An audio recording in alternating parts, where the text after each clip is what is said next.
appropriate greetings. You know, I'm getting kind of paranoid about the darkness, so hold on.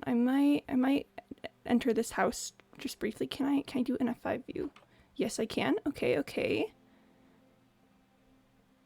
And let's see if I can close the door. Sorry, this is fun experimentation times. Okay, yeah, hello. Welcome to the stream. My name is Quimby Alert, and today we've got a bit of a No Lure Thursday going on. So that means today will be pretty busy with gathering materials and resources for more of the like building kind of stuff that I don't usually have time to do for more lower plot heavy sections. And yeah, that'll be good times. Hopefully I'm not gonna like die today while we're doing things, but I make no promises because it's been a bit of a rough morning. But yeah, oh, I can see outside the house. That's fun. But yeah, hello, welcome to the stream. I'm gonna go ahead and sleep now before it gets too late. But happy to be here. Thank you, Minecraft Music, for highlighting my absolute delight with being here this morning. Alright, gotta do a quick little sweep of the village, making sure nothing too dangerous is out and about. And there should be golems around here, so hopefully they'll take care of some stuff, but the green lads tend to be a little harder to handle. Let's see. Okay, wait. Happy hashtag No Lore Thursday! Yeah! No Lore Thursday today, let's go! It is the day where lore does not happen. Yep, got him. But yeah, happy No Lore Thursday. Happy to have people here.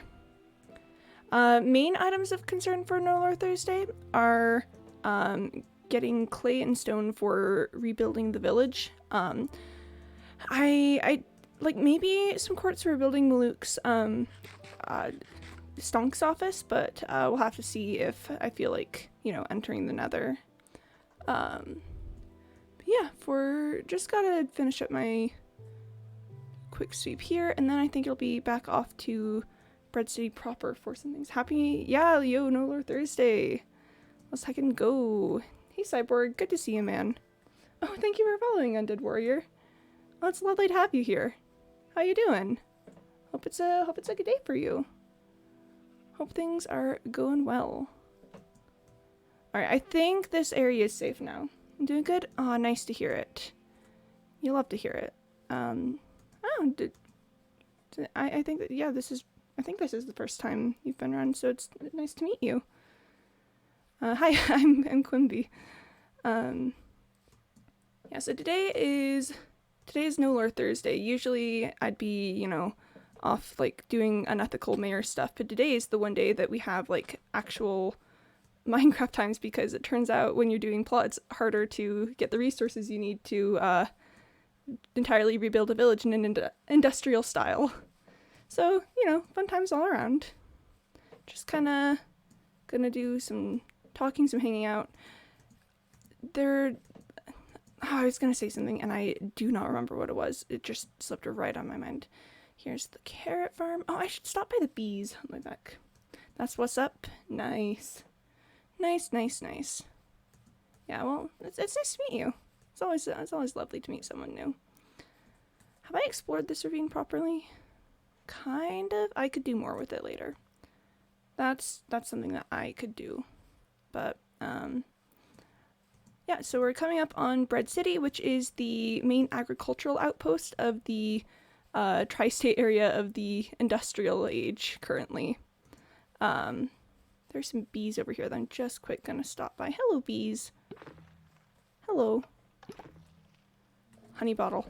But yeah. So today is for getting stone, or what resources exactly? A lot of clay, because I'm pretty soon going to start in on, you know, rebuilding New Stonk City as like an industrialized town. And to do that, I need a lot of bricks. So clay is going to be the main priority, but but stone is also a big priority because not only do I need it for, you know, making I have a lot of bones here. Not only do I need it for building my own house, I need it for building the railroads, which, you know, are a big part of the whole industrial thing. Because, you know, I gotta have the stone to build the railroads on. I am just gonna trade the heck out of my feathers with this guy. Because, you know, stonks, profit, that's kind of our vibe here. Okay. And actually, I'm headed back to Thurston because I haven't cleared my inventory properly. You know, brain thoughts do not happen sometimes. It's, yep, it's fine. Dropping off the carrots. Oh, thank you for following, Monkey Donkey. Oh, that's a fun name. I like that. It's just kind of playful, like Monkey Donkey. I don't know. I just really like it. That's cool times. I'm gonna leave that here. Because I only got it for the purpose of getting villagers to do things for me. And oh, that's a lot of feathers.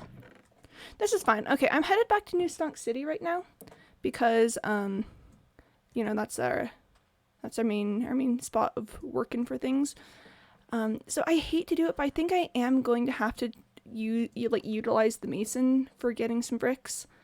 Cause you know, masons are a constant disappointment, but unfortunately it may be a little more convenient than just getting all the resources by hand all the time. But, you know, it does like physically pain me to have to rely on the mason, because I didn't want him here, using the disappointing mason? Yeah, no, because, listen, and I know he's a plant. I know he's technically our spy from when I replaced him. Especially Mason, the disappointing Mason, son of Big Man Steven, the other guy. Yeah, and I know he's technically an agent for us because, you know, the real Mason is off on a study abroad. But still, just like the thought of working with the Mason it just kind of hurts. It's just kind of, I don't like it, you know? It's like, ooh, am I really gonna do this? And I am. So I think I'm just gonna take all those emeralds that I just yoinked and just trade them all to Mason, the utter disappointment that he is. Hey, Mason. Hey, buddy. Wait, are you a new Mason? Wait, hold on. Wait, okay. So I know this is No Lore Thursday, but that's not Mason. Mason had a name tag. I love how the story of the original Mason keeps changing. He's probably dead. He's just lost. He's on a study abroad. Listen, he's not here, and that's the important bit. Okay, so I know today is No Lore Thursday, but that was not Mason. Mason has a name tag. And, where the heck did he go? Where the absolute heck did he go? He might be dead. If someone else has his tool block, he might be dead, but what? I've replaced this man already. Am I gonna, what? Okay. It might be something to do with the mysterious hole in the ground over here. I'm just gonna yoink this torch. Guys, I think the Mason plant got discovered. Did the other Mason get too into character and also decide to stay abroad? I don't know, he might have. Alternatively, we've been made. Madam Piggington. Guys, I don't know if I was discreet about replacing the Mason son with Madam Piggington. She might have figured me out. Guys. Okay. I'm gonna look around here. If there isn't, Mason around here, then he's probably sleeping with the fishes. So, yeah, because here we have Big Man Steve. But that's not Mason. Heck, this is an awful lot of lore developments on No Lore Thursday. I'm all for it. Yeah, guys, I think we've been made. Heck. Does that mean that Big Man Steve and his husband are mad at me? They don't seem to be apparently mad at me. This is really awkward for No Lore Thursday. I know, right? Here I was all ready to do No Lore. Okay, for the time being, gonna try and work with this guy just a little bit. But guys, this is awkward. This is really awkward, actually. Blame the pig. Last I saw him, he was talking to Sir Pigington the Fourth. Okay. I don't think I can handle running a big, like, a big expose plot today, because, you know, no Lore Thursday. Whoa. That's kind of a lot of hearts going on over there.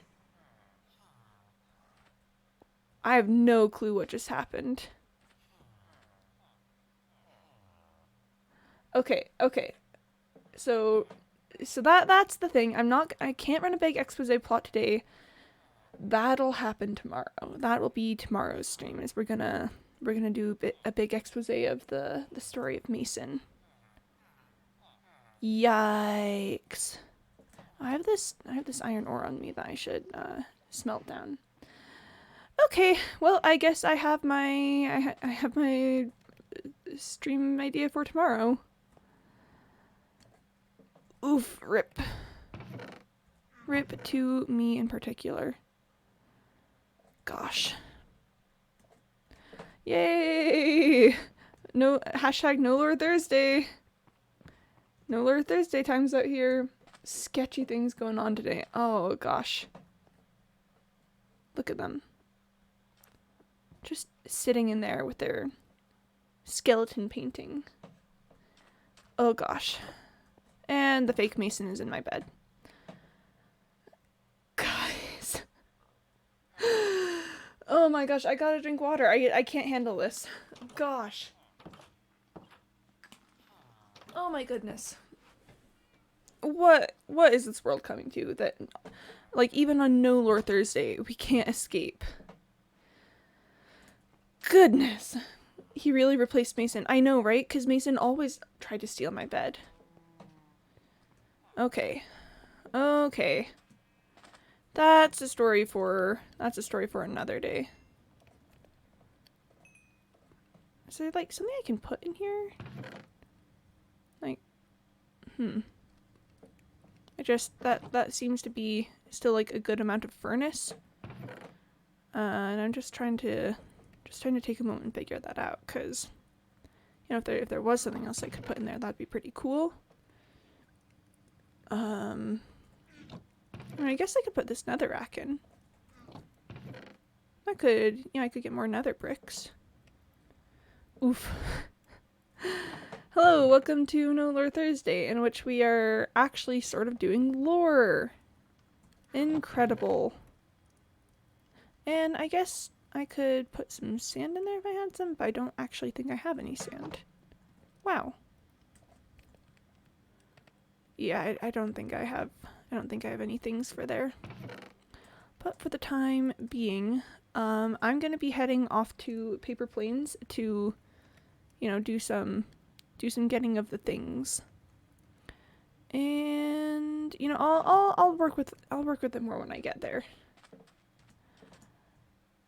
I should remember to take the pickaxe for getting the stones. And I need a few more minecarts. One more minecart, I think. Yep. And then I can make some chests when I get there. I can just make some chests on the go. Rip. The moral of the story is rip to that, actually. Oof, here I was all ready to just have, you know, start off with a nice No Lore Thursday, no worries about it at all. And, that ain't Mason. That was not Mason. So, you know, real fun times, real sketchy hours. Oh, hello, rabbit. It went under the railway line, and that surprised me for a moment. Oh, I wonder if you can see the other rail creeping up. Let's take a look when we get over towards that side. Because it probably won't be super visible, but it might be a little bit visible. We've still got a little bit more sideways to go. And yeah, I don't think we're gonna be able to see it. It's still pretty far off. Oh well, that's a shame. It would have been interesting to be able to see the other railroad. Oof. Yeah, okay, so get ready for some lore tomorrow, because we've been made. Gosh, why would you try to tell me things, computer? Okay. Bap. Got him. Okay. So first things first, gonna go for clay. So for that purposes, I'm gonna need a clear inventory. And this is not cleared enough. I don't have a lot of chest space. Let's see. And I'll just make another chest. Man, I really just use a lot of chests. I've just got a lot of them. I think your counter is only up to 48 for some reason. Counting up to 48. I mean, I've got it set to. Oh, that's interesting. No, you're right. I thought I had it set to 50, but no, that looks accurate. What the heck? Stop. My computer keeps being like, do you want to see? Do you want to know about things? And I'm like, I really don't. Chest. Yeah, the July follower goal.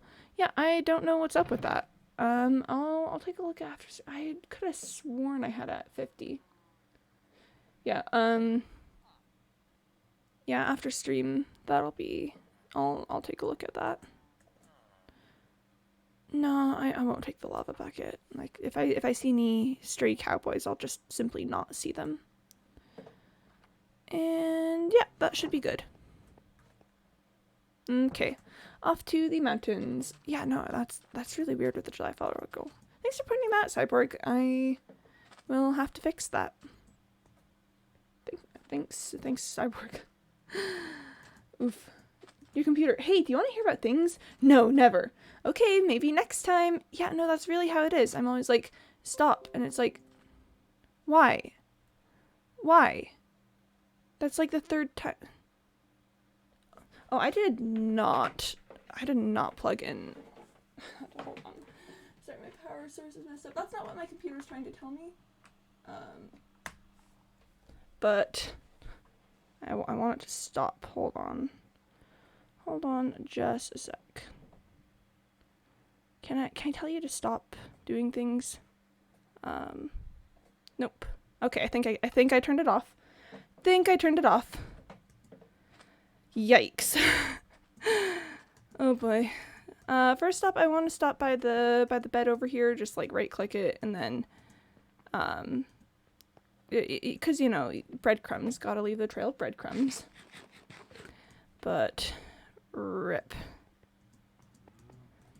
to me. Listen, I'm running. Okay, I'm a little bit in my brain fog arc today, so you know, won't be operating at full capacity. I need to remember to take a lot of this raw beef at some point, because at least 2 of my butchers now have raw beef trades. So, you know, stonks right there. Okay, and let's go for it. Almost got it. That was a good jump. It was a bad landing. Oh boy. I don't know, how are people doing in chat? I haven't really checked in with you guys much today. How are the vibes feeling for you? Vibes over here are doing pretty good. Like, not the absolute greatest, you know, again, because like brain fog arc, but you know, vibes are happening. Pachoo. Water. We chillin'? Nice. Oh, you love to see it. You really love to see it. We love the chill vibes, especially on a No Lore Thursday. Gosh, I cannot believe that No Lore Thursday was the day that Mason got made. You know? Vibes are pretty good. I'm also a bit foggy in the brain, but it happens. Yeah, we can just be like brain fog buddies. Yo, brain fog, am I right? You ever just brain says no? Yeah, but rip to Mason. Getting made on No or Thursday. Kind of tacky, not gonna lie. Kind of unprofessional, really. You'd think he'd know better. You'd think he'd know better, but you'd be wrong. I miss Boat Llama the Second.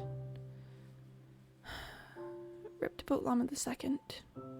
Forever in our hearts. Gone but not forgotten. The sweet lad. What's in this chest? I've still got the leads from both Boat Llamas.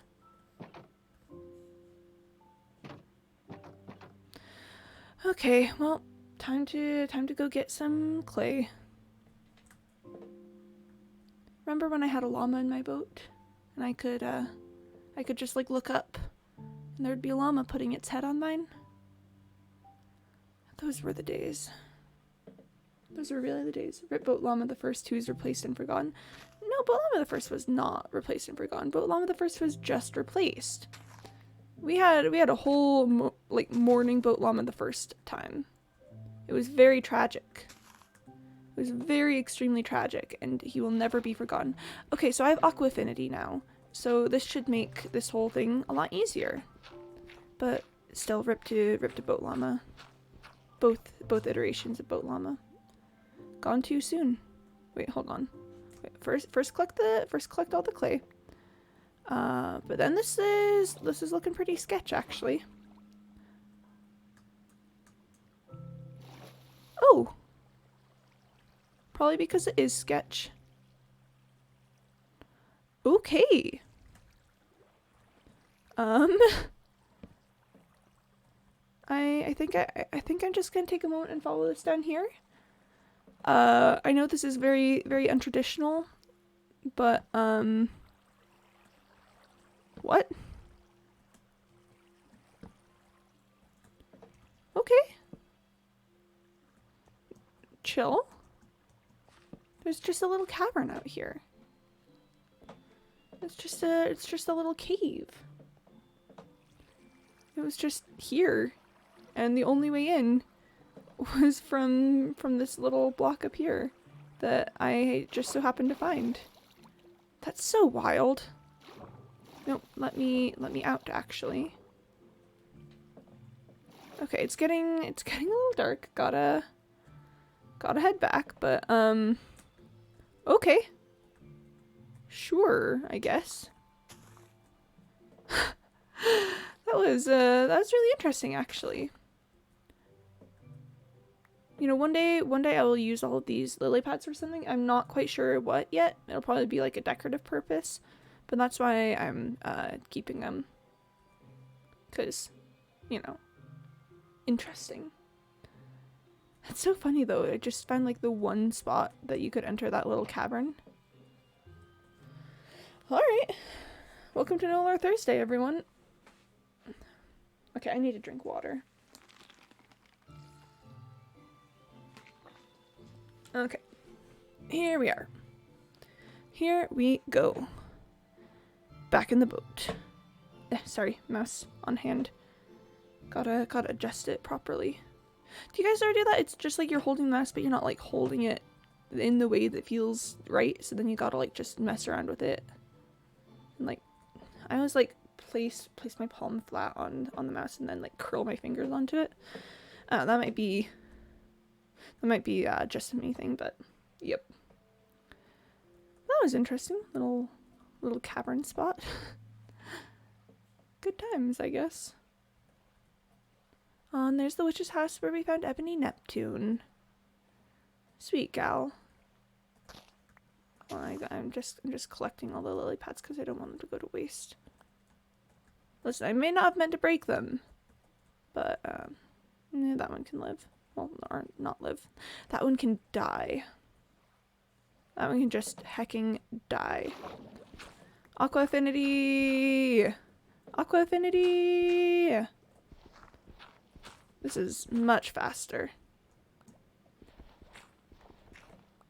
Okay. But yeah, I miss Boat Llama. Boat Llama kind of made things a lot better around here. You know, just kind of just kind of made the vibes happen. Rip boat llama. Both boat llamas. Both valiant companions who did not deserve their fate of just hecking disappearing for some reason. You hate to see it.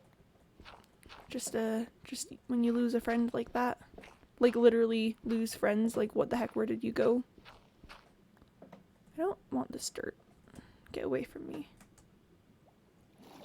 Am I missing any clay that has gone up? Oh, I don't think so. Excellent. Excellent. Pop. It's just a tree right there. Hello, tree. Pop. How we doing on clay? Okay, still got a whiles to go. Still got a good amount of time to do the things. Come to me. I like doing that little formation, then it leaves like this little 9 block here. I think that's fun. And then you do it in a little spiral. Okay, got all the clay there.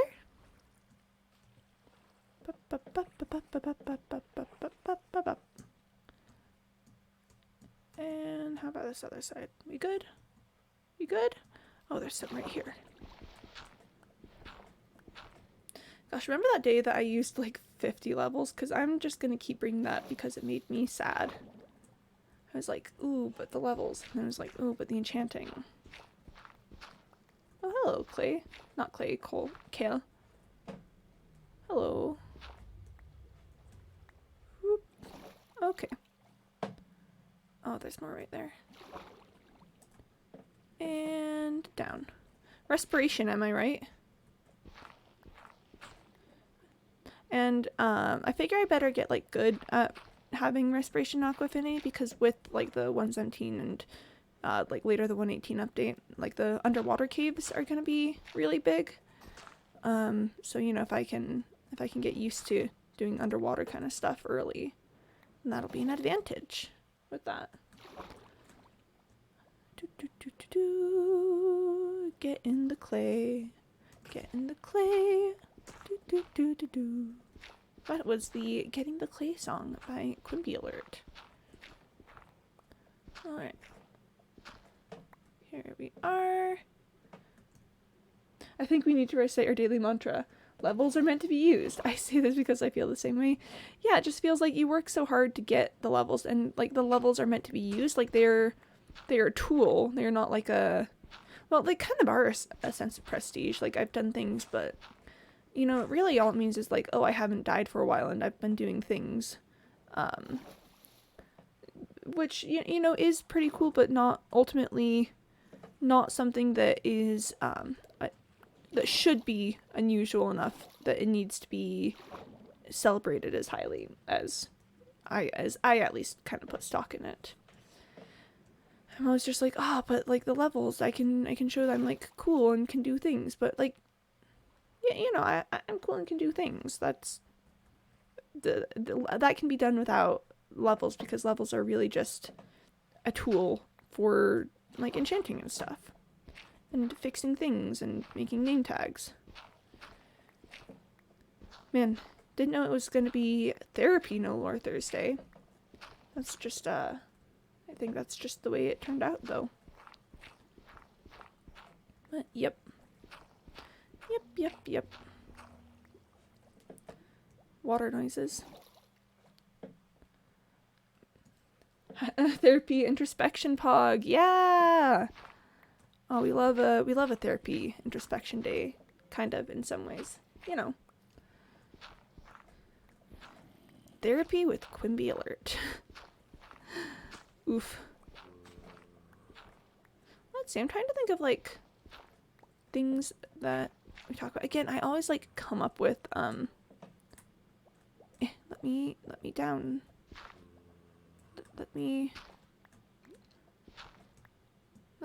I would like to first of all, I'd like to breathe. Okay, just let me down. Okay.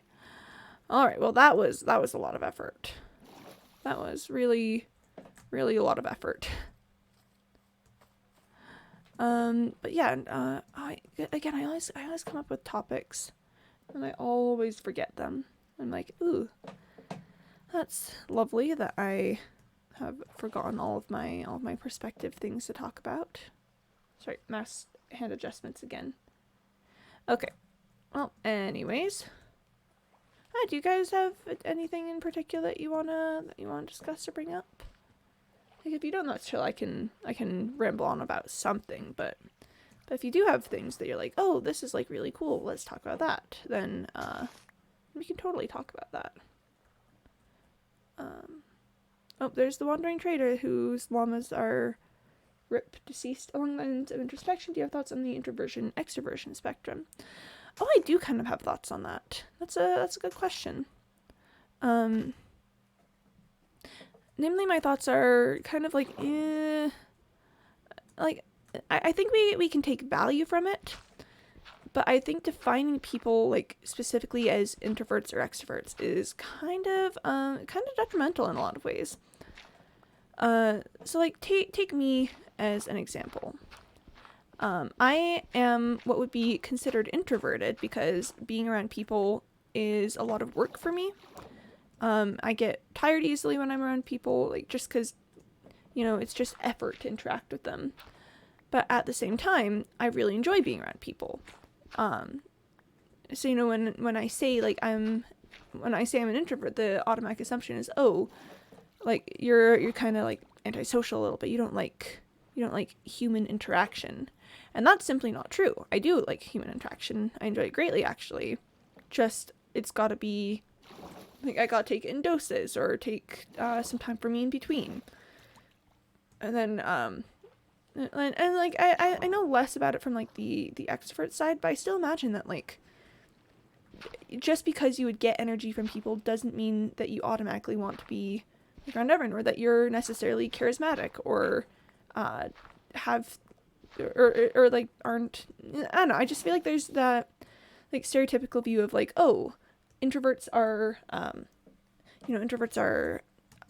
antisocial, they don't like being around people, and they're kind of awkward, and then extroverts are like very, very charismatic, they love being around people all the time and all the things, and I don't know, I just feel like that can be exhausting from both ends of the spectrum. Just being like, this is the way you are because this is the way that you experience like gaining energy from things. Yeah. I was going somewhere with this. I like that there's putting people into little boxes that can perpetuate really poor stereotypes. Yeah, just perpetuating these stereotypes is not really pog. Here, I probably better get back. Oh, but there's a... Well, I'll come back. I'll come back for it later. Learning how to pilot a boat. But yeah, like, I think it's possible to be, to have it take a lot of energy around people, but still like it, and still be like charismatic, or want to work with people. I think it's possible to take energy from people, but still not really want to be around them. It's like, yeah, I get energy from this, but like, do I want to? I don't know, I just think that they're words that can be helpful in understanding yourself and how you need to interact with social experiences to be happy and like healthy with yourself. And I gotta drink water. But yeah, it should not be. It's a tool to understand yourself, but I think that's all it should really be used as. Not like an identity or something, because there's or I don't know, that might be a weird way to put it. Not necessarily like not as an identity, but like, because that it could be like a major part of your identity. Like, oh, I get energy from being around people, and that's important to me. And if it is, then like, feel like by all means, that's part of your identity. But where am I going with this? No, I don't want the dirt. But just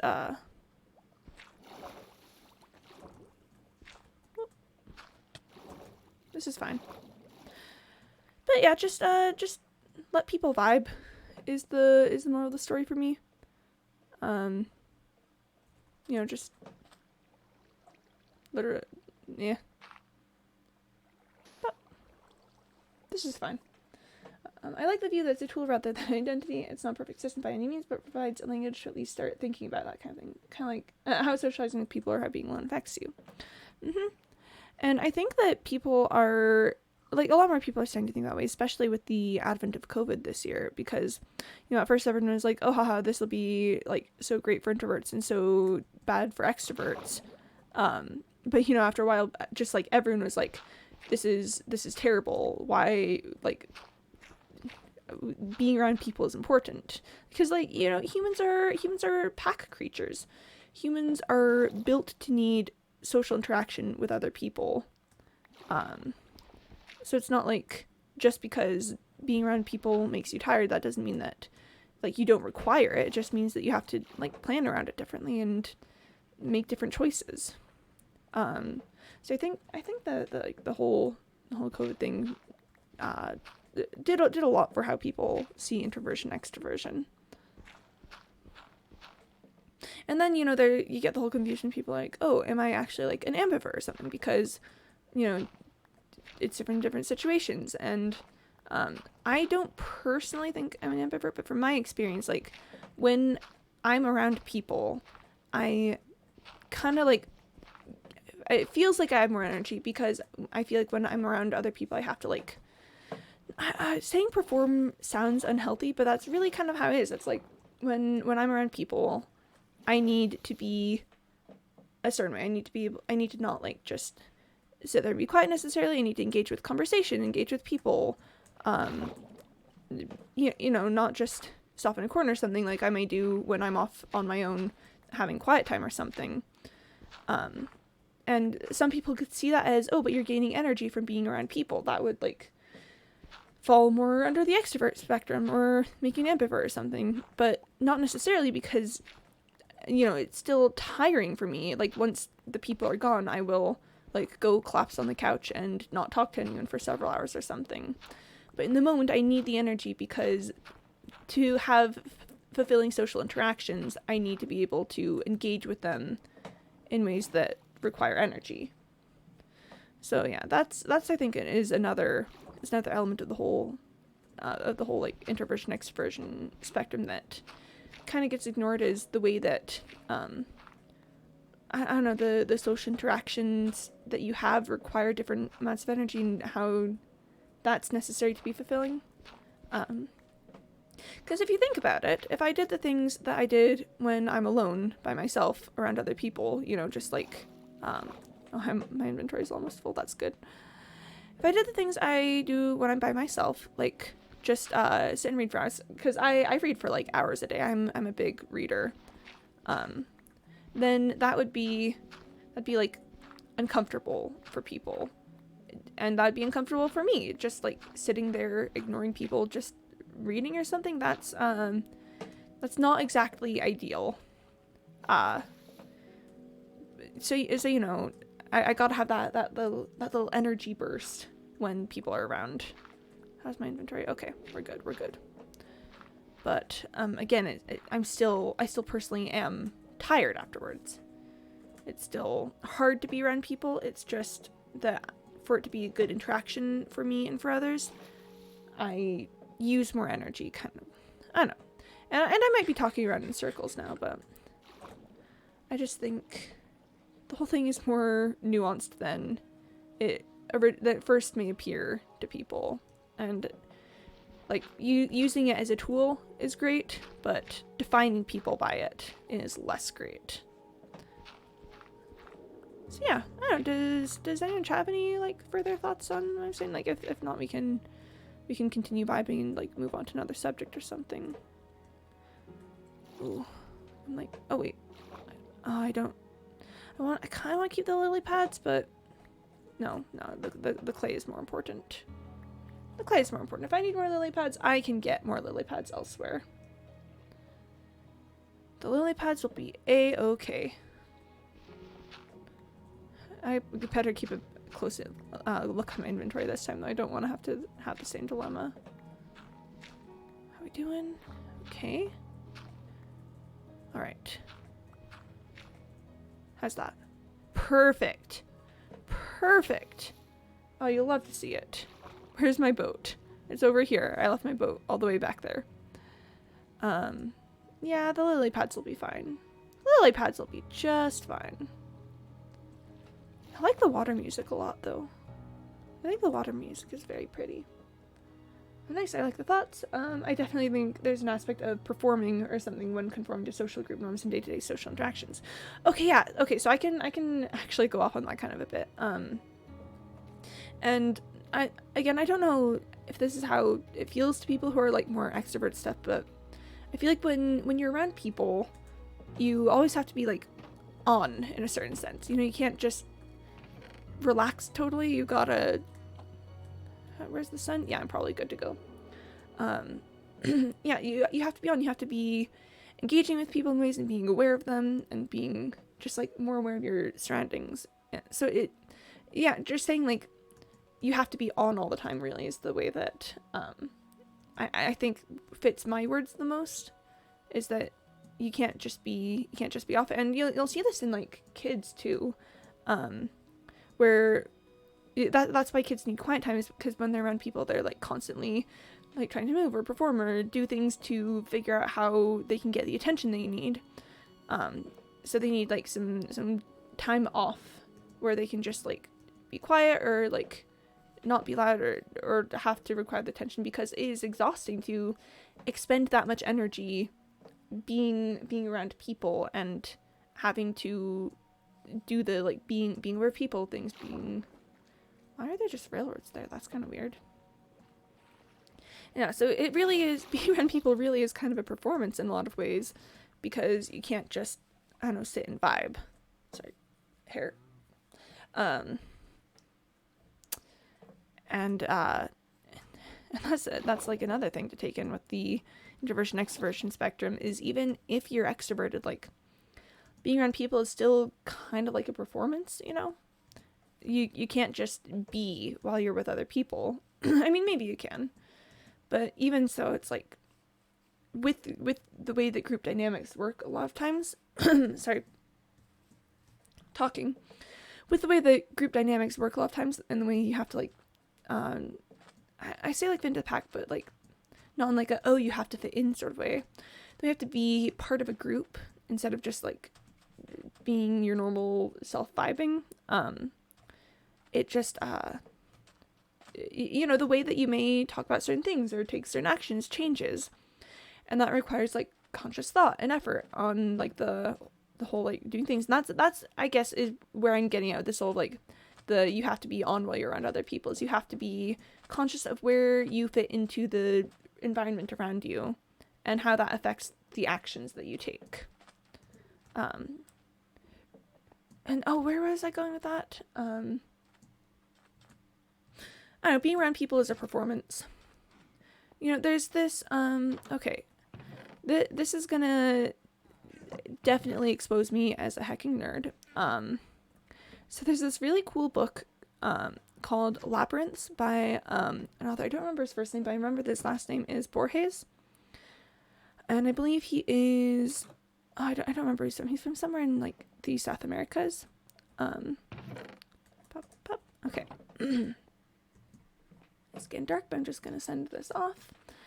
And Labyrinths, it's a really interesting book. I read it a few, like a year and a half-ish ago. But basically the point of the book is it kind of does the same thing to your brain that Alice in Wonderland does.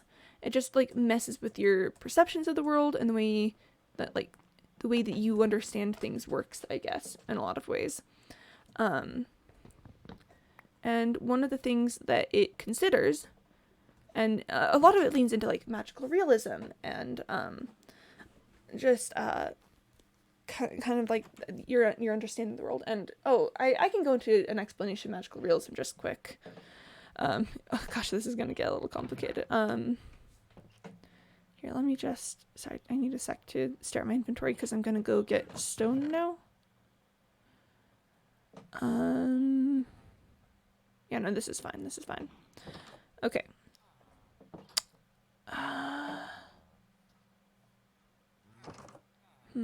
I'd like to have one less inventory slot. I don't need a shovel.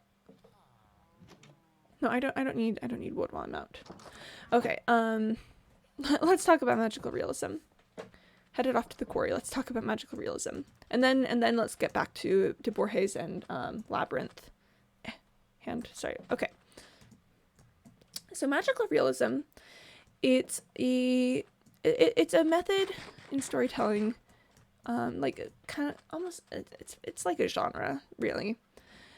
It's not really seen in most like European kind of literature. It's really more seen in like a lot of other places in the world, particularly in like South America. But it's the idea of like magical things happening, but then just being entirely natural. Like supernatural events happen, but people don't react differently. They react like people. So I think one of the best examples of this is a short story called A Very Old Man with Enormous Wings, which, if you haven't read it, I'm pretty sure it's public domain, so you should be able to just like look it up on the internets, and it's so good. So I definitely would recommend. Oh, hello. Oh,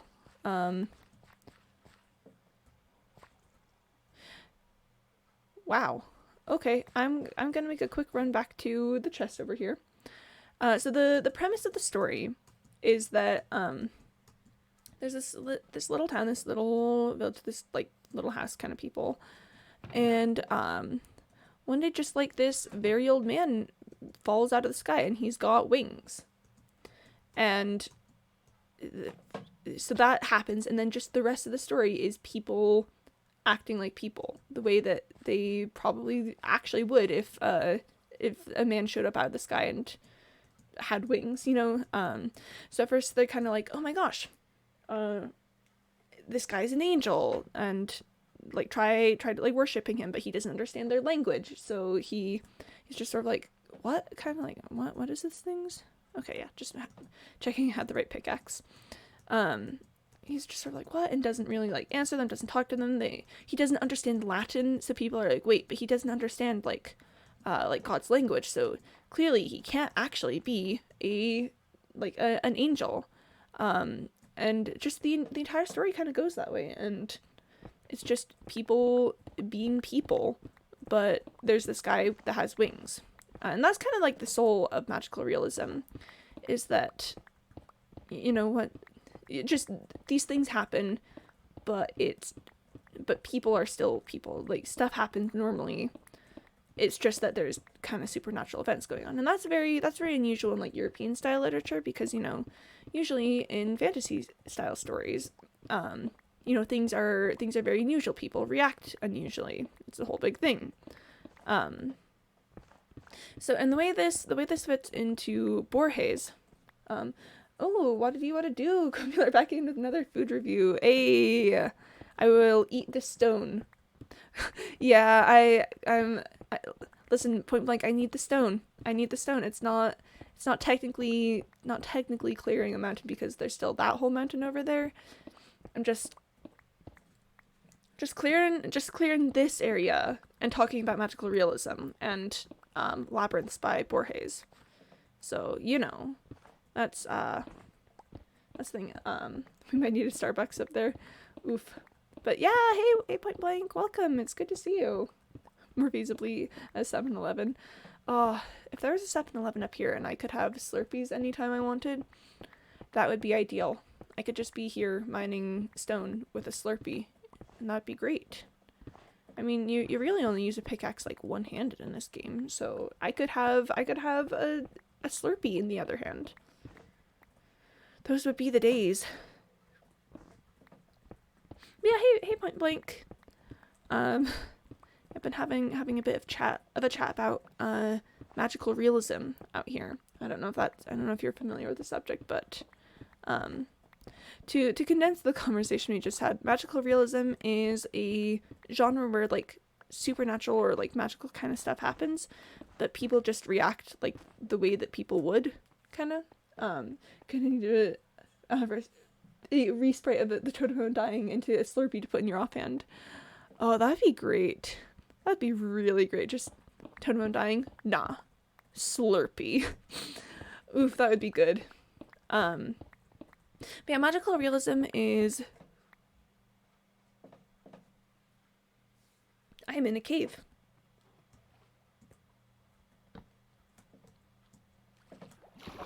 No. I mean, it's not that interesting in a cave, but, cave, I guess. Ooh, kale. I'll mine it just quick to get my... Oh, heck. I was gonna get my endurance back up, but... Silk touch. This message is slowly distracting you once more from your discussion about magical realism. Oh, we've been there, done that. Just kidding, please continue. Okay, hold on. Oh, gosh. Here, let's go ahead and do this for a second. Like, it'll be confusing because they both have mending, but, oh, here, I'll read that in just a sec, hold on. They both have mending, but hopefully I can convince both of them to get the XP. I'm pretty sure it's like random if you have multiple items with mending, isn't it? Let me out. The description of magical realism kind of reminds me of some of the ways the Marvel Cinematic Universe acknowledges how crazy everything is, but sometimes it just feels like a real world that has superheroes and stuff. Yeah, so magical realism kind of storytelling is and I have these other two kales on me. Magical realism storytelling is becoming a lot more popular in Western media recently. That probably didn't actually do that much. I might need to build a normal pickaxe. This'll be fine. But yeah, so magical realism storytelling is becoming more prevalent in Western style media, but but where I was going with that and Borges... Wait, did I... Oh, I don't think I gave a summarized version to Point Blank. You know, total mess out here. It's fine. Yeah, so people just kind of react normally. So, like, I gave a recommendation for a short story called A Very Old Man with Enormous Wings. Is a prime example of magical realism. So if you haven't read that, then I would definitely recommend it. But, so this fits into Borges and his book Labyrinths. Gosh, big ol' roundabout thing. Because, you know, Labyrinths, the point of the book is to make you think unusually and, like, really, it's really supposed to break your brain in a lot of ways. So, like, oh gosh, let me tell you about the short story in it that is, okay, so Labyrinths is... So I should explain that. It's a collection of short stories that all just Alice in Wonderland the heck out of you. So there's this one short story that legitimately broke my brain. Like, I was sitting there, like, late at night talking to my roommate, like, but you don't understand, like, this thing, and my roommate's like, that's great, like, hope you're, like, are you all right though? And I was like, but you don't understand. So here's the premise of the short story. There's this so the short story is called Tlön Uqbar and Orbis Tertius. So basically the author, like, speaker kind of the story, finds this encyclopedia, this, like, knockoff encyclopedia, basically, just like this one copy in this guy's house. And he looks up and there's this entry about this place called Tlön. And it's like a planet where their, like, language is really weird and a lot of stuff is messed up.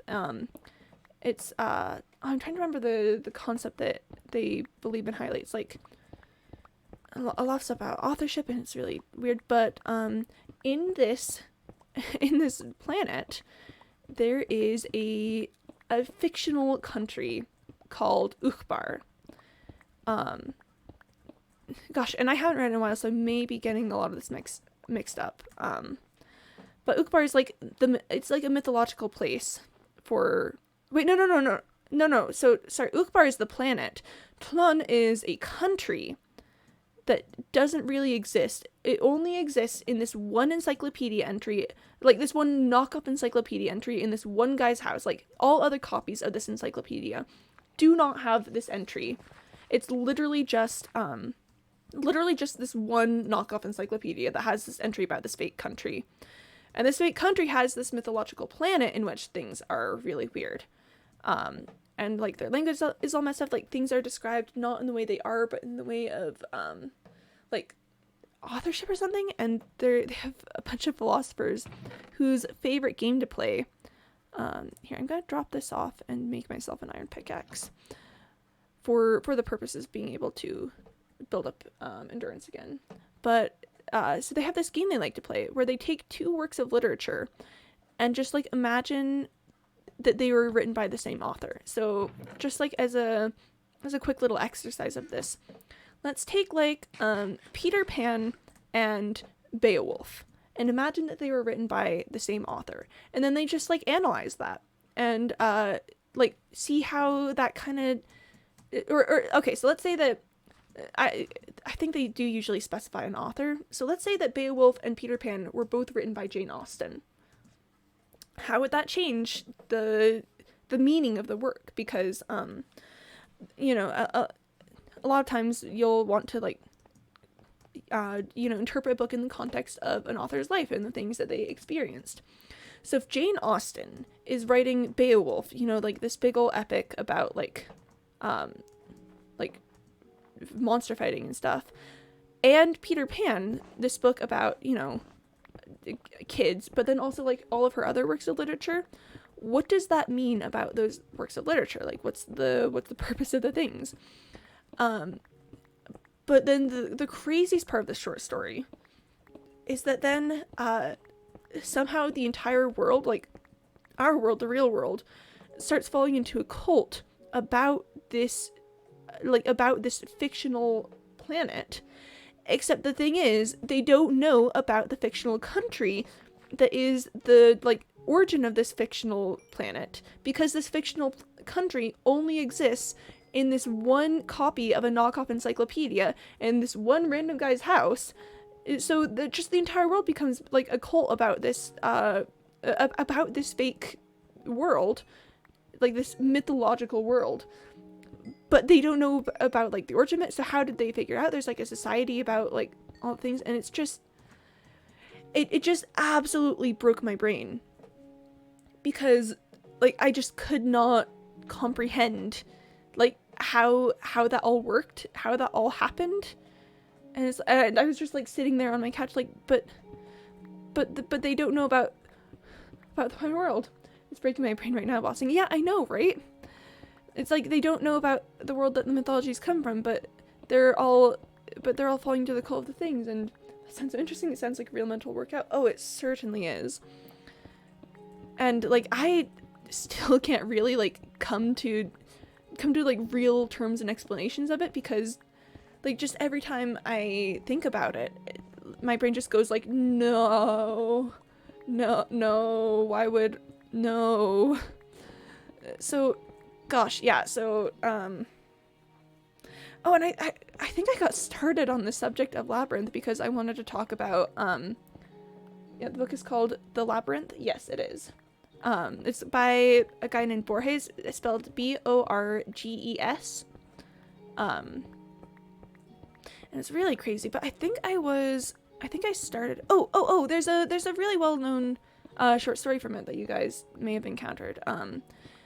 I don't remember the name, but it's about this library. It's like a library that contains every combination of every letter and every word, and just like there are these people who like the citizens of this library essentially are just kind of like traveling the expanses of it. Like every room is entirely the same.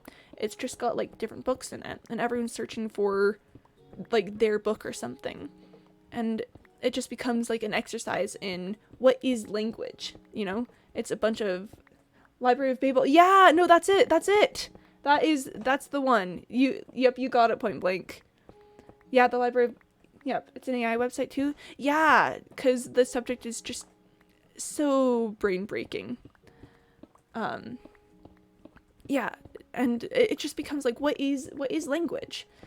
Theoretically, like, everything that you've ever said or written or will write or will say already exists technically in the language. Like, the combination of letters and syllables and things already has existed and will exist for a long time, like for far longer than far before you have written or will write it, longer. Like, it just, nothing you say will ever be entirely unique because the possibility for it has already existed forever in language.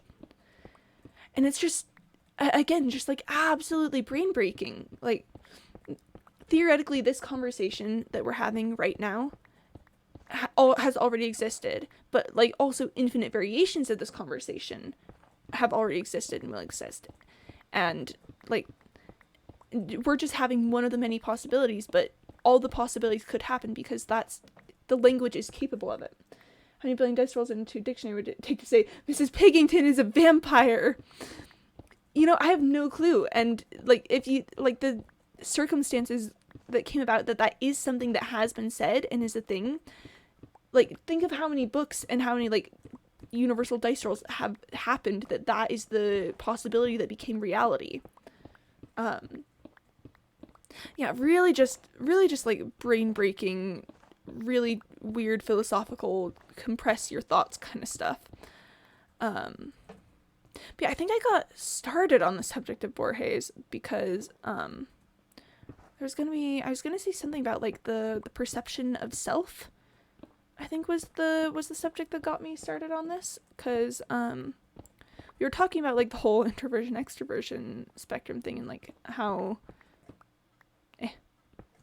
like it can be used to like define yourself and all those things. I just remember like the book lab I was part of that read Labyrinths, we had this big old discussion about like, are you ever like truly your authentic self when you're around people? Because if you think about it, like, you act differently in different groups, and you, like, if I was around, like, I don't know, my IRL friends or something, I probably would say things or do things differently than when I'm talking to you guys. And that's not like oh, I'm being fake with things. That's just like, you know, how things go, how that all works sometimes, because different groups have different expectations and have different norms about how stuff is expected to go on. And yeah, so it's like not a bad thing. It's just like a fact of life that we are not, okay, I gotta repair this pickaxe soon. We are not necessarily our full entire authentic selves when we're around people, because of the way that just humans in pack society work. And I'm trying to remember what short story it was in particular that sparked this discussion. I know it was probably an interesting one, because they're all really interesting. What was it? There's the one about the spy that was really wild. Oh gosh, okay. Let me tell you about another one, because this book is just absolutely crazy. Wait, no, I remember what it was. It was like him writing a letter to himself talking about like, is it like the Borges who wrote this book is not me? And it's like, because it's like we're the same person, we do the same things, but he and I like are not the same. And it was just like brain breaking, because if you think about it, our perception of people, and like me reading this book about Borges, I have an image of who he is in my head. I have an idea of this guy and like the things he writes about, the things he does, etc., etc. But that's not him.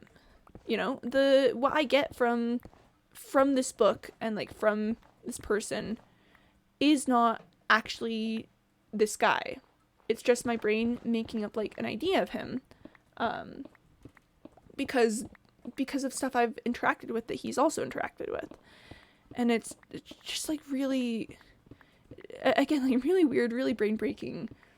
Like, if you think about it, do you ever like really actually know someone, or do you just know the image of them that they present when you're around? And again, that's not, and the wildest part is that's not like a bad thing. That's not, oh, but you should always try to be like your true authentic self. Because what is your true authentic self? Are you actually your true authentic self around other people at all? Are you your true authentic self when you're alone? Is it like, it's not bad to, be, to have different versions of yourself in different environments, because what truly is the self and what is the authentic self? Does it matter that you're acting differently in these different situations? That's super fascinating to me. It brings up the inevitable question of what the self really is. Yeah. Is in the intersection of who we are in all circumstances, making a core sense of consistent self-identity, or do we get to choose what is the true self? Yeah. So, this is the kind of stuff that I'm like, wow, is really like just absolutely break brain doing the thoughts, what the heck kind of stuff.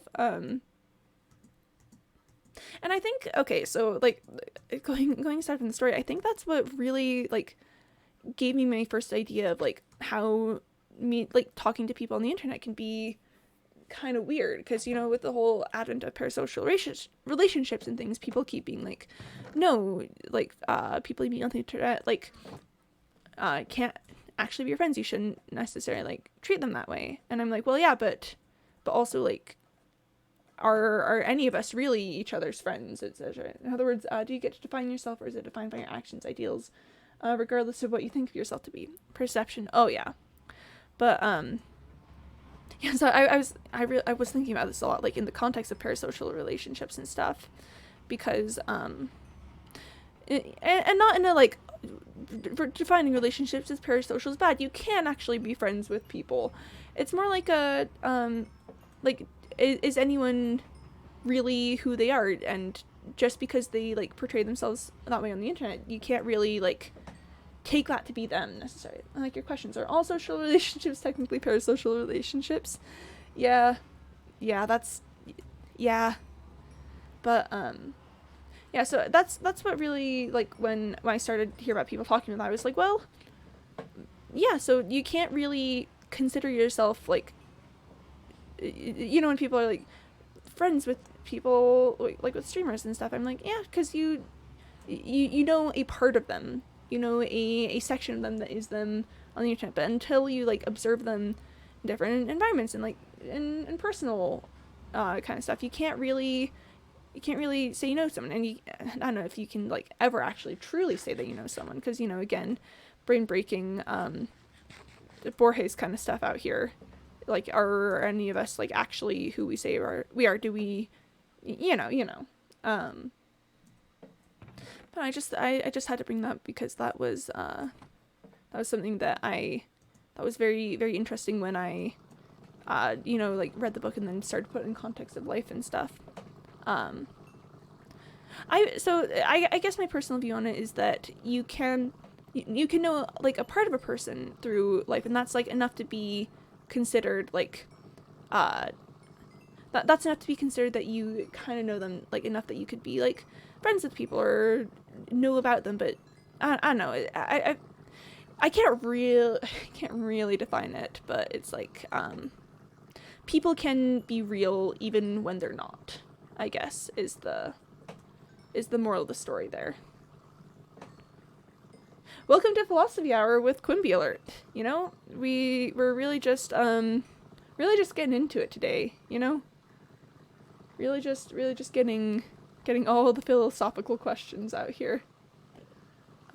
By strict standards, we could only really know someone we spend every hour of every day with, which in and of itself changes the way we and they tend to be, meaning we cannot know them outside of our being with and perception of them. Yep, I mean, like, thinking about the philosophy things. Yeah, I do too. I think it's fun. It's like, breaking your brain kind of stuff. Oh, hello, Enderman. I'm dropping off that coal. It's like really, really brain breaking, kind of like, ooh, is life the way that it is kind of stuff. But it's fun to think about in a lot of ways. But I think it is important to recognize that like people in and of themselves are like, just because we're musing like philosophically about what it means to really like know someone. Ma'am, this is a Wendy's. Yeah, yeah.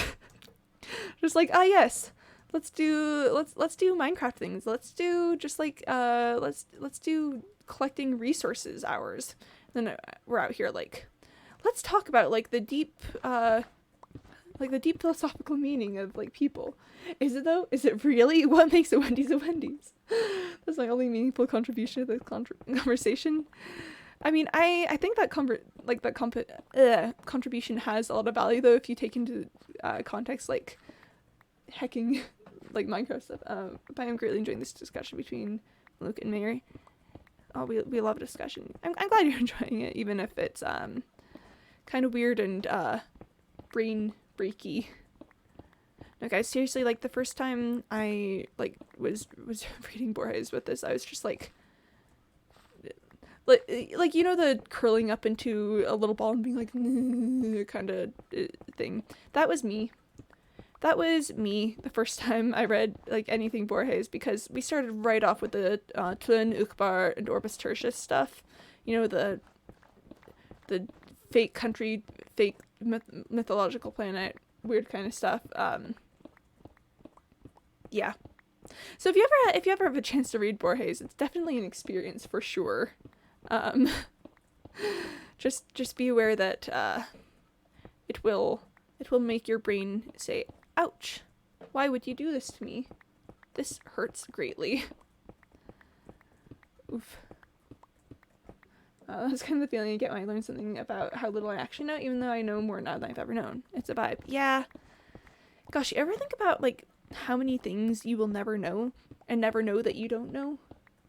Like, I know we're kind of getting into like deep philosophy hours, and that's maybe like not the most chill mining times kind of conversation, but there's a lot of stuff in this world that will never be known by you or anyone else, or there's lots of things that people will know that you'll never know, and that's terrifying, but in an okay way. Humility and awe is always a good thing, and deep philosophy can evoke that sense of wonder and acceptance. Yeah, philosophy. I've never taken like any formal like philosophy classes or anything, but you know, I don't think that like necessarily means that like conversations like this can't be good philosophy. Like they can't. It's just because it's not probably like, I don't know, pure philosophy or whatever. It doesn't mean that we can't find meaning in these conversations and find things that like affect our world and the way we experience and see it. So I'm glad we're having the good philosophy times. But yeah. And also we're there's lots of stone happening. Oh no, we're really going for brain breaking hours though, because flattening a mountain and talking about intense philosophy, that's like a recipe for just brain explosions. Like just absolutely just, oh heck, there they go. That's rip to anyone who was invested in Quimby Alert story, because everyone's just brain's gone now. What are you gonna do? It's like just the mind numbing activity of mining out a mountain combined with the intense mental gymnastics. Can't go insane if you exhaust your mind to the point where it's already broken. Just the intense mental gymnastics of talking about Borges and philosophy combined with the absolute like mind numbing of doing a mountain. While you're flattening a mountain, I'm laying down white and great concrete roads, so please just very meditative and chill. Okay. Yeah. I just love the juxtaposition of mining stone, laying down road, doing like the chill Minecraft things versus and so then like this country didn't actually like even exist. It was just all made up in this one knockoff encyclopedia that this one guy had. Just, I don't know, I love the juxtaposition there. Juxtaposition is one of my favorite things, I guess. I just rip that one last piece of stone. Well, there's lots of stone, so what's a little stone under the bridge, if you know what I mean. Yeah. I do have the shovel on me. Listen, while my inventory's full, I'm just gonna get rid of a lot of this dirt. For some reason I thought, oh, I left my shovel behind, but I did not. And listen, I've got lots of dirt, so I don't need to collect this dirt. And maybe someday I'll be like, man, I wish I'd collected that dirt. But today is not that day. Today is the day of just hacking, leaving dirt to die. Perish. Then perish. Dirt is like, please, I'll do anything. I'm like, then perish. Like a real like Inigo Montoya moment out here. Just like, I'll do anything. I want my ground back. Princess Bride is a good movie, you know. It's got a lot of like really good moments. And I'm getting rid of the gravel too. Listen, again, I know maybe someday I'll wish like, oh man, I should have had that gravel. Not today. Today is not the day of that. Today is the day of get it out.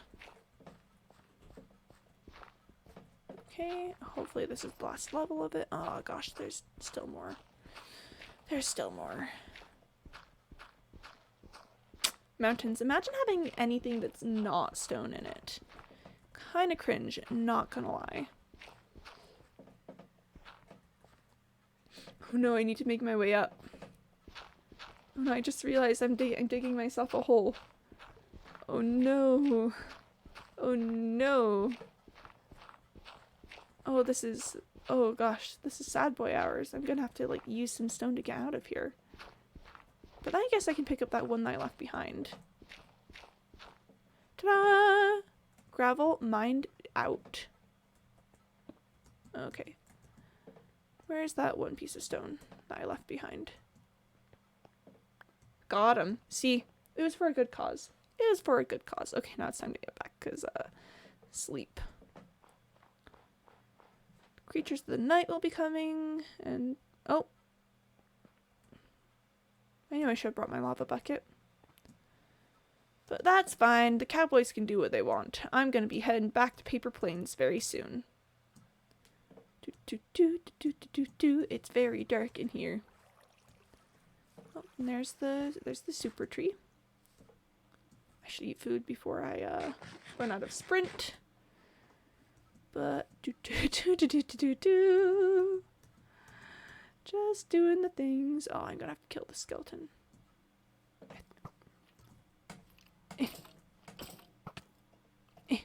Die. Calmly dismantles enemies. Very calmly dismantles enemies. And sleep. Okay, time to drink water.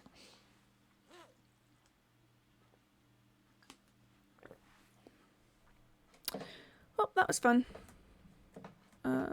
Anything I need to leave here or pick up here? Oh, I do need to bring this pickaxe with me. I will leave behind this iron pickaxe. It's a gift from me to the universe. So just a water bucket. Okay, I'm going on creeper watch very quickly. I want to make sure my cows are safe. The cows. Okay, okay. It seems to be mostly pretty good out here. That's good. That's good. All right. Yeah. Okay. All right. It's looking fine out here. Oh. There they are. There they are. All right. I'm going in. Wait, no. I forgot I don't have my bow on me. And I was like, oh, why don't I just like shoot them? And I was like, wait. Okay. There's one. There was a second one. It may have despawned. There it is. Okay. Okay, there's one. There's one. Oh, got him. Got There we go. There, you know, it's just Quimby, creeper slayer extraordinaire. You know, I dab a little in creeper slaying myself. You know, just a little bit. No big deal. No big deal. It's all very, very casual out here. Nothing to worry about with it.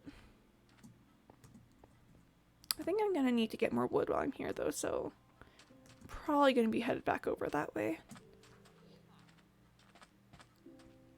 Okay. And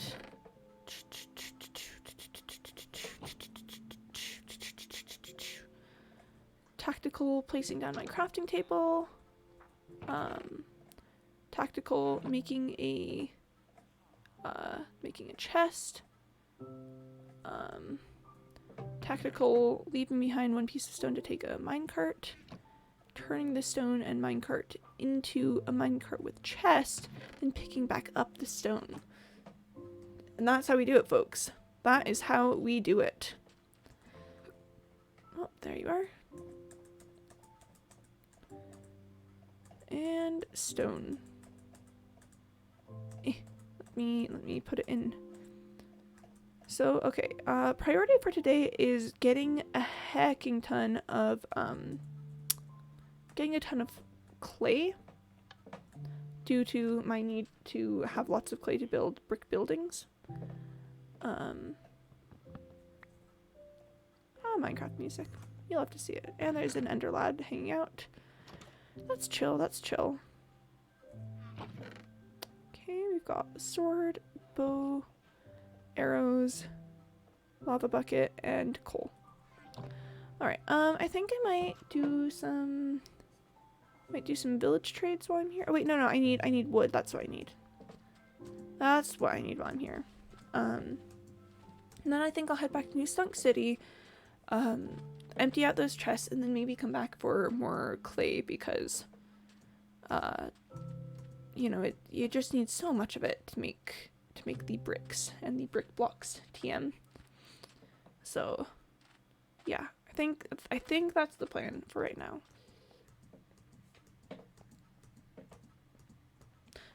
And sure, I'll pick these things up while I'm at it. I can get some trophies, spoils of war, like as a treat. Just a little bit. But let's see. Oh, do I want to talk about Borges more? Because Borges is really interesting. Okay, so I'm a big girl. I kind of want to talk about A Very Old Man with Enormous Wings. That's it's really one of my favorite short stories ever. Just because the absolute callousness of the people in it.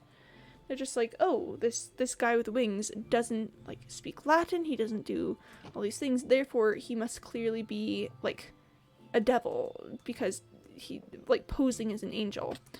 And I think it's a very interesting discussion of how when things don't fit our expectations, I cut that one down recently. I can do the other ones. When something doesn't fit our expectations, we automatically assume that it must be like, you know, like something else, like, or something evil, I guess. And that can go for things other than like, you know, meeting a very old guy with wings that you think is an angel. It's like, how many times have you like looked up something doesn't meet our expectations? Welp, guess it's evil. I mean, it sounds funny, but that's kind of the way we look at it. You know, if you ever like meet someone, like meet your idols in real life or something and are disappointed by them, and then it's like, oh, well, I guess I don't like them anymore. I don't know, it's just weird how our brains work that way, and that's like, we have expectations, and as long as they're met, then that's fine, you know, we can just chill with it. But the moment something isn't the way we expect it to be, then we like start getting angry. Or like this is an example I'm actually pulling from like The Way of Kings by Brandon Sanderson. They're talking about how like if a man finds like money or something on the side of the road, then it'll be like, wow, I'm so lucky that I found this. This is so cool, and like talk about it for days. But if like if they believe themselves cheated of an inheritance, then like even by just a little bit, then you know they become spiteful and are like, ooh, but I should have had like that money from that thing. So it's just the talk about how like expectations rule our reality, and humans are very quick to label stuff that doesn't meet their expectations as very bad indeed. Right, so I've got 64 for trades, and then I've got the other ones to be my personal stash of wood. It moved.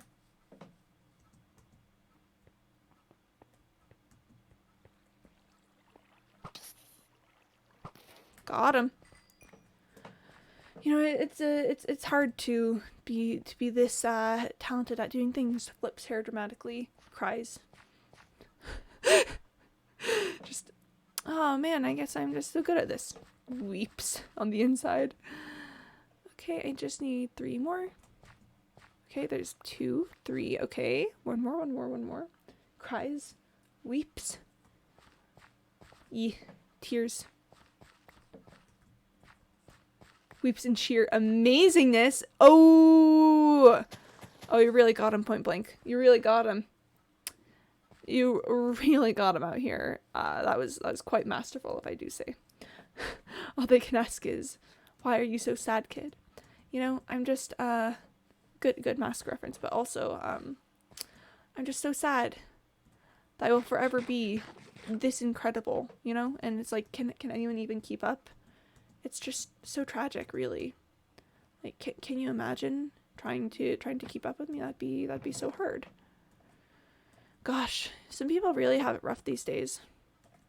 Okay, I want to bring a lot of this raw beef with me because I'm gonna trade it to Outpost 1 peeps.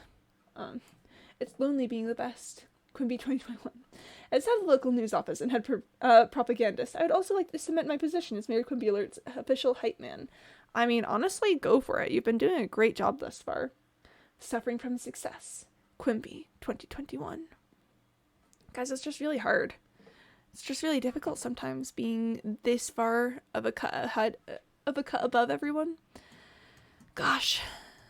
You know, you think it gets easier being just being on top all the time, just being like the greatest of all of the times, but it just doesn't. It just doesn't get easier. It's always just hard. Gosh, man, you hate to see it. Maybe someday someone will be vaguely good enough to rival me, and then at that day I'll probably cry. But you know, until then, just I know it's just painful sometimes to be this far above your peers. Gosh. Hashtag suffering from success. Okay, let me find a Fletcher. Oh, look, a Fletcher. Hello, Fletcher man. Is the other Fletcher also a master? I feel like yes. I will trade with you, Fletcher. I will give you the sticks in exchange for emeralds. But we're up there with you, right? Oh, of course. Oh, naturally, Cyborg. That's not even a question.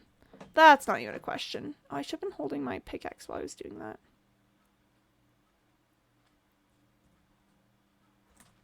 This is fine. But yeah, no. Oh, do not worry about that, Cyborg. You guys are definitely way up there with me. Oh, an Enderman placed that there. Oh, that's lovely. That's sweet. Who else would be holding the mayor up? Hey, you know. Well, I would like to sleep, please. Thank you.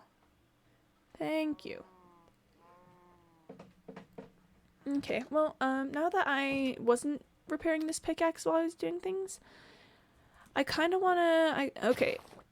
I'm just gonna do 1 round of clearing the sugarcane, and I'm gonna make books with it and do 1 round of trades. And then that's gonna be it. I'm not gonna get caught in the sugarcane trap. I'm just gonna harvest it once. 1 singular time. It's not gonna be a huge thing. It's not. I promise. Listen, I know I have a tendency to get distracted by sugarcane. But honestly, who can blame me, first of all? And second of all, but it's just gonna be this one. Don't have to worry about it. Oh, is it growing already? No. We're just gonna do 1. Just gonna do 1 and done. 1, make books. Done. Mayor, look, sugarcane. Where? Like, where? Where's the sugarcane? I don't see it. Just, people are trying to do things. We need to distract the mayor. Mayor, look, it's a field of unharvested sugarcane. I'm just like, oh my gosh. Oh my gosh, where? What? Huh? And then, meanwhile, like, I don't know, someone's, like, stolen my entire office made out of emeralds or something, and I'm like, well, that's kind of weird. There's no sugarcane. I'm not gonna lie, I could see myself doing that. Sugarcane and distraction songs are both rising steadily. Oh no! Oh no, the distraction stonks. I mean, sugarcane stonks rising. That's great. I'm a fan of that. I'm a fan of that. But the distraction stonks, probably not the greatest stonks to be focusing in on right now. Focusing in on distraction stonks. Oof. You know, the humor out here is really top tier. Humor out here, it's really really unbeatable. You know, I don't know if there's ever been anyone with this great of a sense of humor. So, you're welcome, I guess. You're welcome, world. No, I broke the bottom block. This is a terrible, tragic day for the sugarcane community. Rip. Focusing on distraction songs. I don't know why that was so funny to me, but just focusing on distraction. Oh boy. Oh boy. Mayor, look, it's sugarcane. Oh my gosh, where? Gets what is it? It wouldn't be impeached. Maybe it would be impeached. Gets removed as mayor. Huh, that was weird. Surplus of sugarcane means either sugarcane juice or sugarcane moonshine. Alternatively, stonks. You know? You know? It's about the stonks. How much are we getting? Like 3 stacks? Oh, that'll be great. And that'll be like a stack of books, which is like a number of emeralds. Yeah. Yeah, okay. But listen, guys, I just like the sugarcane. I just like the sugar canes. Okay. I gotta use all this dirt and stuff. Okay. Not dirt. Leather. I was looking at dirt, and then I said leather. It's fine. It's fine. Oh, wait. Hold on. Hold on. Let me just, that's a better way to do it. That is a better way to do the things. Okay, then that goes there. Goes there, that goes there, that goes there, and bam. And that goes there, and this goes like that. Yeah! Yeah! Sugarcane stonks or a sugarcane moonshine. I'm gonna be honest, the distraction stonks got me for a bit. Oof. Rip the distraction stonks. They're very stonks. Very much stonks. Okay. Okay. Alright, now ready? This goes there, that goes there. And then I go and I find someone to trade books with. It's gonna be devious. It's gonna be so sneaky. They won't know it hit him. Do you have a book trade? You do not, and that's disappointing. Wait, we're making moonshine? Isn't that super dangerous if made wrong? Yes. But also consider the industrial era. There's no regulations on food quality, Cyborg. That's kind of silly. Okay. What you got for me? What you got for me? Oh, you got name tag trades. Yeah, that's fine. So not only dangerous, it's also illegal. Wow. If it's too strong, we turn them into Molotov cocktails. Ooh, I like it. Oh, I like it. It's like first we're gonna try and get people drunk, but if that doesn't work, then we're going to blow things up. How you doing, man? Oh, now you've got the trade too, and that's chill. That's chill, I guess. Explosion stonks, am I right? Okay. Yes. I'll rip to this bow. Should I get this stuff for a new one while I'm here?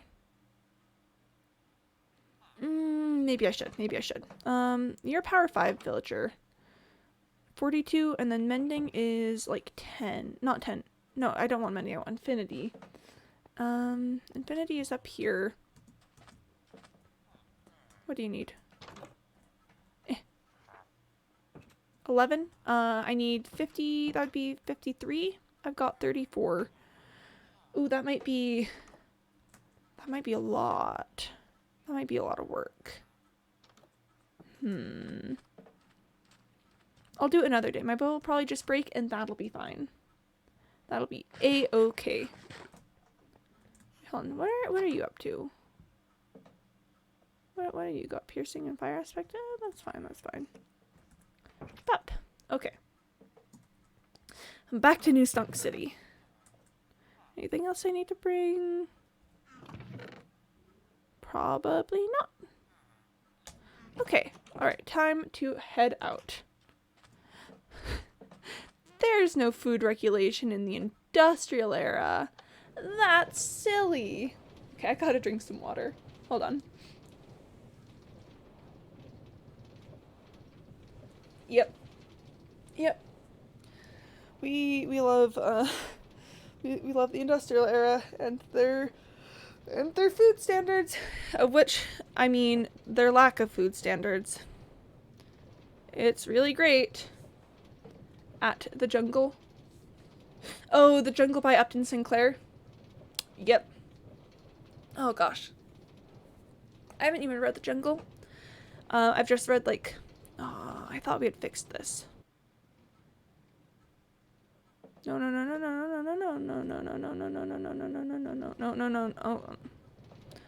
Hold on just a second. Upton Sinclair, the homie? Yeah, okay. Come on. No. Come on. I thought we had fixed this. Okay. Hold on just a second. Just a hippity hoppity second. Yeah, so I haven't read The Jungle. I've just read like excerpts of it in history classes, and that's horrifying. Maybe Quimby can't find a jungle biome because they have to start regulating food due to public outrage.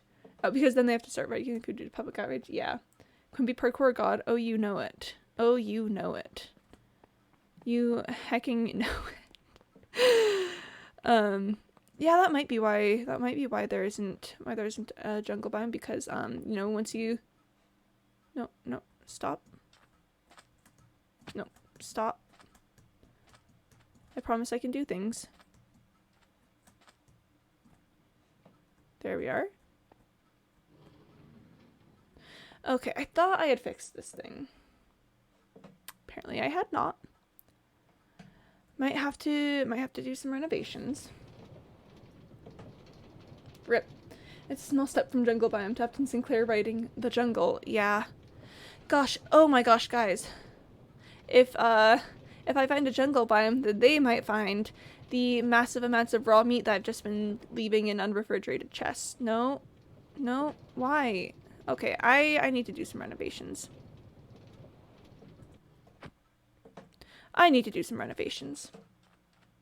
But, probably, like, expand this area, more powered rail in it so there's more, like, room to stop and stuff. Well, at any rate, it's sleepy hours, because, it's getting a little dark, and I don't feel... I guess I can move some of the goods. Okay. Yeah, those are the goods. Yeah, I just find a jungle biome, then Upton Sinclair bursts in and is like, that meat is rotten. And I'm like, what? This meat? Of course I got it from zombies. And they're like, and he's like, nope. No. I'm talking about the, like, stacks of meat that you've had lying around for literally forever. And I'm like, what? That's not... What? It's fine. It's been in chests. It's been preserved. And Upton Sinclair's like shakes his head. No. Okay, well, at any rate, I need to grab some coal blocks and then start smelting this clay. Here, let me just, yeah, drop that off. I need to pay taxes on that, so I didn't leave this book behind. Book's gonna go in there for a hot second.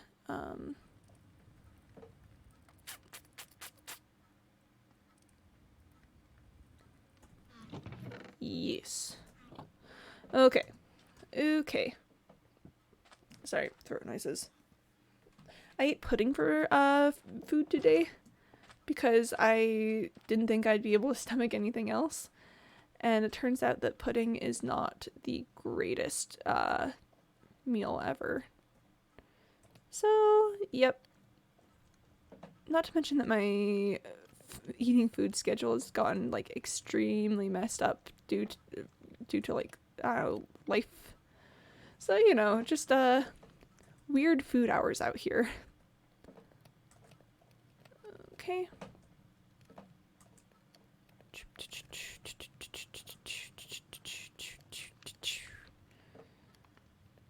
Okay.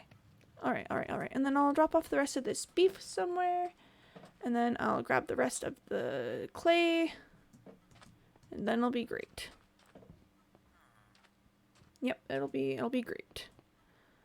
Yeah, I think this is the most open chest right now. Yeah. Yeah, time to chest. As someone with a half-functioning stomach, I feel you. Yeah. Yes. Yeah. Good times. It's just like, wow, do I desire to eat food today? Not really. But yeah. Oof. On normal days I do desire to eat food. This is just like special circumstances. This is nausea. Oh, if I had one more inventory space. It's fine, I'll have to come back anyways. Yeah.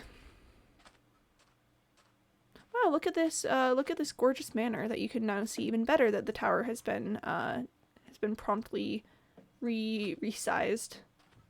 It's gonna get gone eventually, like once I start building tenements and stuff, I'm gonna just not have that tower be there. But yeah, but for now it's there. Okay, do I have enough furnaces for this? Whoa, that's a new one. That is a new one. That's kind of interesting actually.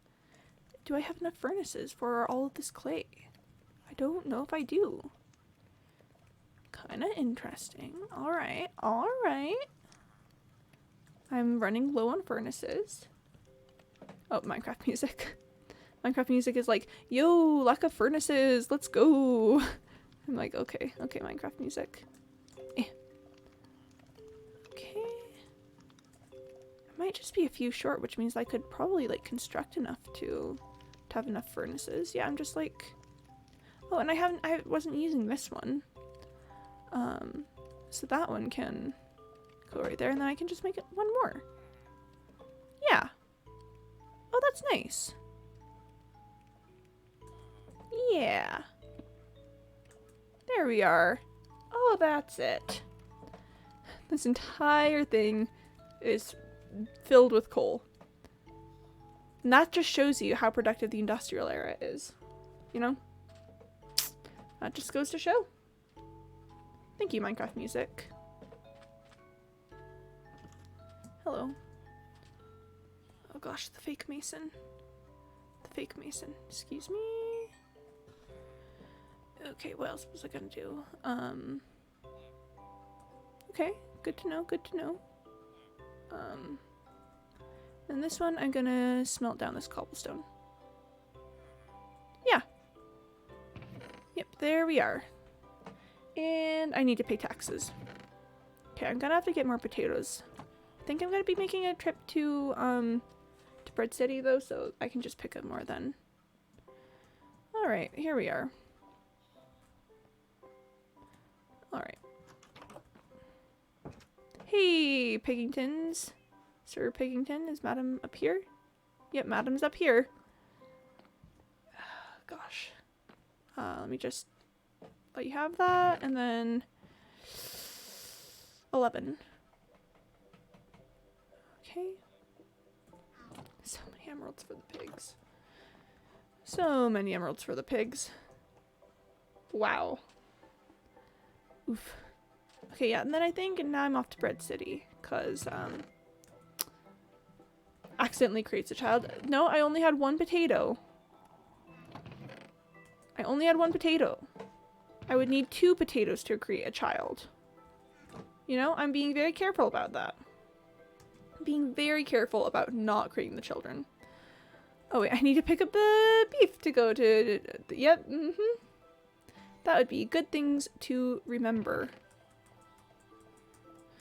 Okay, but then I think I also wanted to bring, okay, so rotten flesh is a given. Gotta bring the rotten flesh. But I also wanted to bring some gold to trade with the cleric.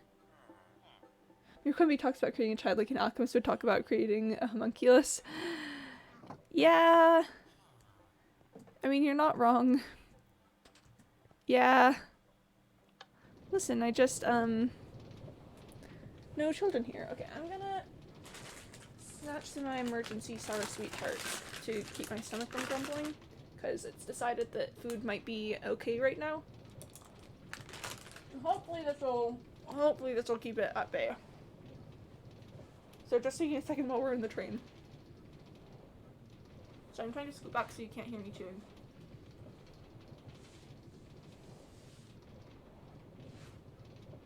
Yep. Just vibing out here.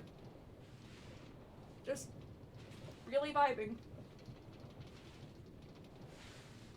No, I use the rune of life, not the rune of the living.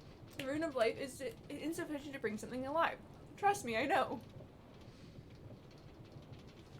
Okay.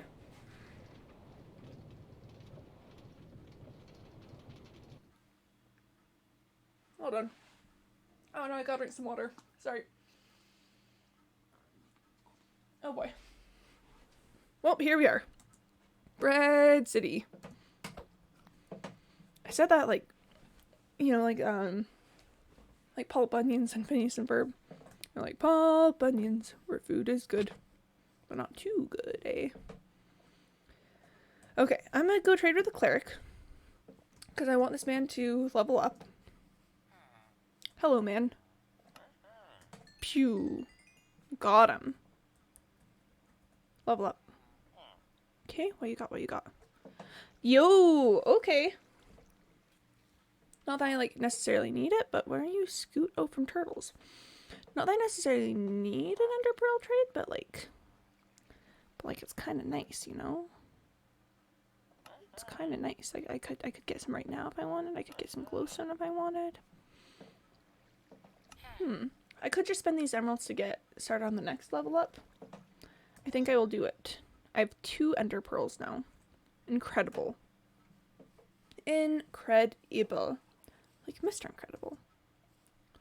And actually, while I'm getting distracted by clerics, I may as well go for the watermelon trade to get more. According to this fanfiction I'm reading, pearls should be thrown. Oh, cool. Listen, okay, I could talk a lot about fanfiction because let me tell you, I'm actually a huge fan. And I just think it's cool that, like, people get inspired by stories to then, like, write their own and do things. I know there's a lot of, like, fanfiction is kind of cringe, but, like, but literally why, though? It's just people, like, finding stories and finding things they like about it and wanting to, like, expand on that maybe, or, right, work with characters that they think are interesting. So, so in case, like, I don't know, in case there's a great question of, like, what are Quimby's thoughts on fanfiction? I think it's really cool, personally, that people can, you know, have thoughts and do creative things. I just personally think that's wild. Everything fun in life and everything worth doing is cringe. Exactly. I am cringe, but I am free. Exactly. Like, the moment you just stop worrying about being cringe, like, just hecking accept it, is the moment that you start having fun.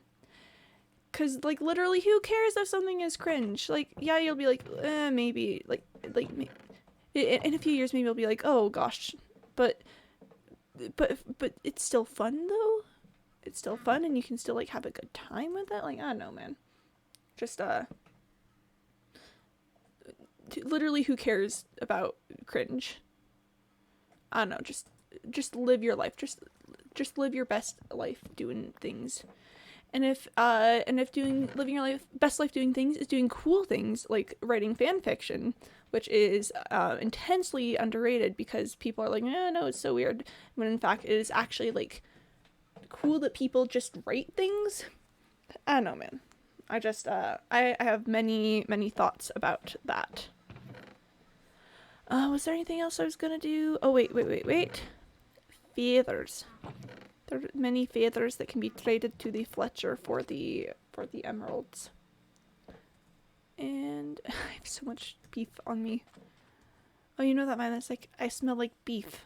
That's me. Because I'm carrying like a metric ton of beef on me. Oof. Yeah, I have 5. Oh, you know what that means? 5 emeralds is enough for another ender pearl trade. Where's the cleric? Where's the cleric? My 13-year-old cousin is annoying for playing Minecraft Bedrock with my other cousins, like how you're old and still playing Minecraft. Like, I'm a 24-year-old man, and I've gone through worse cringe and cringe shame than you can ever perceive. Your tiny words do not move me, for I am cringe yet free. Yeah! Yeah! Mess up that child. Mess him up. Let him know how you really feel. Yeah! Okay, there's one more, and then where's the farmer? Where's the farmer? But yeah, no, children be like, that's cringe. I'm like, this makes kids think they can bully us. They really think that I have not been in, like, more cringe situations. That's kind of cringe. They really think I've never been, like, ultra cringe, because, let me tell you, yes. Yep. Happens to everyone. Literally everyone is cringe at some point in their lives. There have been no worse cringe than us back in 2013 or so. Oh, really though.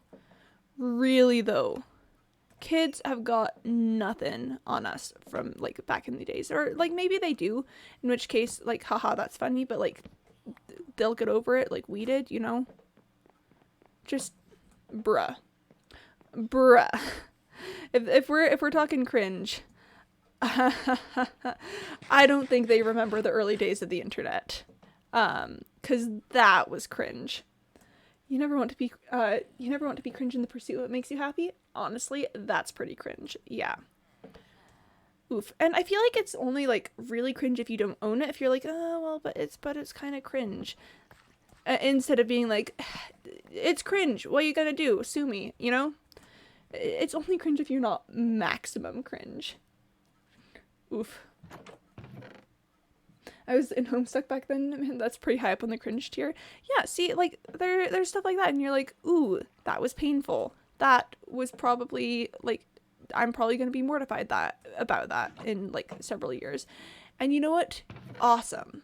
That's great. That's fantastic. Like, the moment you accept it is the moment it stops being, like, terrible. Oh, I'm looking, is there anything I need here? I don't think so. I think I'm gonna head over to Outpost 1 to trade away all of this beef. But yeah, I don't know. If you do not feel cringe, then you have experienced no growth. Yeah, it's like, it's okay. Some bathroom stall probably. Yeah. So there's I don't know if you've ever read, like, the Ramona books. They're pretty near and dear to my heart, if you have, and you may guess why. But one of the great things about the Ramona books is that the author just understands the utter feeling of, like, mortification that can happen to you, especially, like, as a kid. Just the way that shame can just, like, fill every single part of you, and you're just, like, sitting there, like crying on the inside because of, like, all of the shame that you're feeling. Like, I'm trying to think of a specific example, but there are just so many good ones.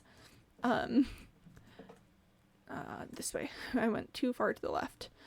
But just, like, that understanding of how, like, shame and those sorts of, like, cringe experiences can shape your reality and, like, help you change and become a different person. It's just completely unmatched. I almost made it.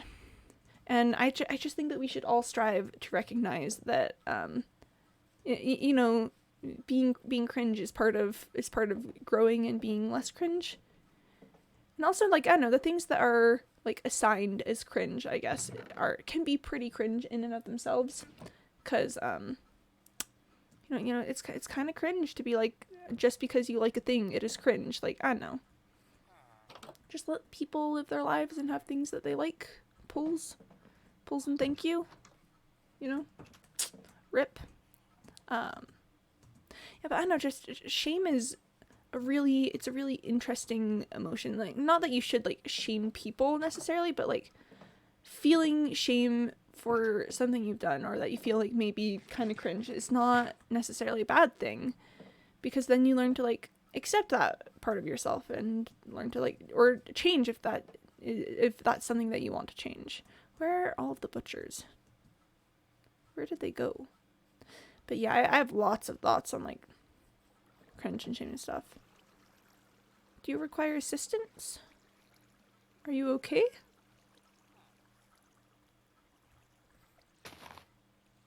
Can you get out? That's what I thought. Wait, no, not that one. I wanted to get rid of the dirt. Okay. There we are. There we are. There we are. Okay, now ready? Bam. Wait, what do you got for me? What do you got? Oh, you can't scroll down yet. And bam. And how much further can I push this? Okay, okay. Okay. What you got? What you got? I mean, that's fine. I mostly just wanted to get emeralds for all the beef that I have. For all the beef that I have. But yes. There was another butcher that had the trade that I like, the beef trade. But I cannot find beef trade villager. Oh, beef trade villager. Breaking news. Local mayor absolutely beefy. Oh, you know it. You know it. You are unemployed. I have logs on me. I don't have cobblestone though. Beef stunks. Beef stunks. I love that you didn't give like a report of what they're doing. It's just like beef stunks, and it's like, yeah, beef stunks. That's how I also feel. Where are the butchers? How about you share some self-improvement advice that you've recently learned bossing? Apply some like 2 if you have some sagely wisdom to share.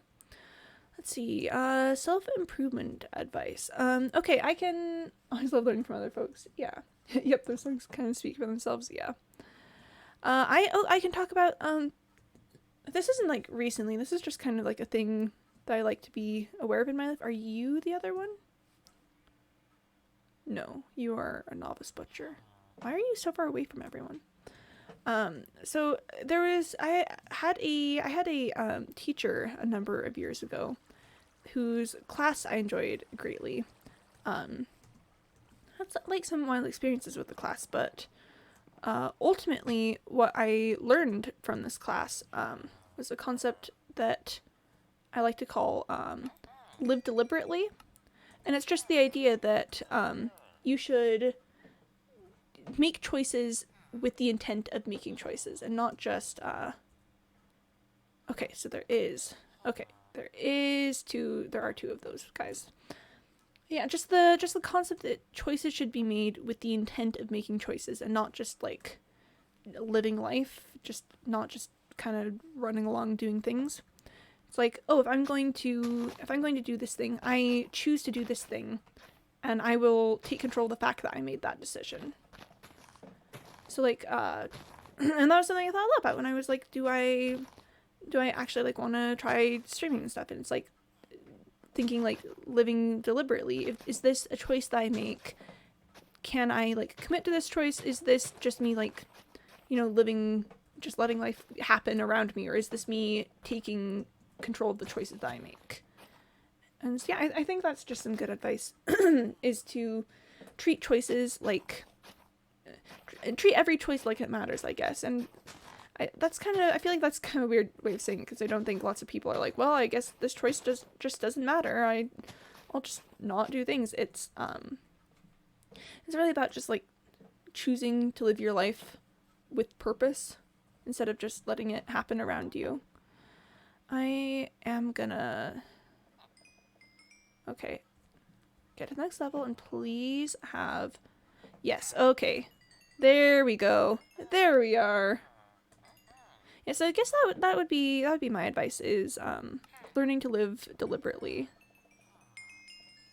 Okay. Oh, I still have this other pickaxe on me. I should have Should have taken a look at that. Wait, who's the other guy?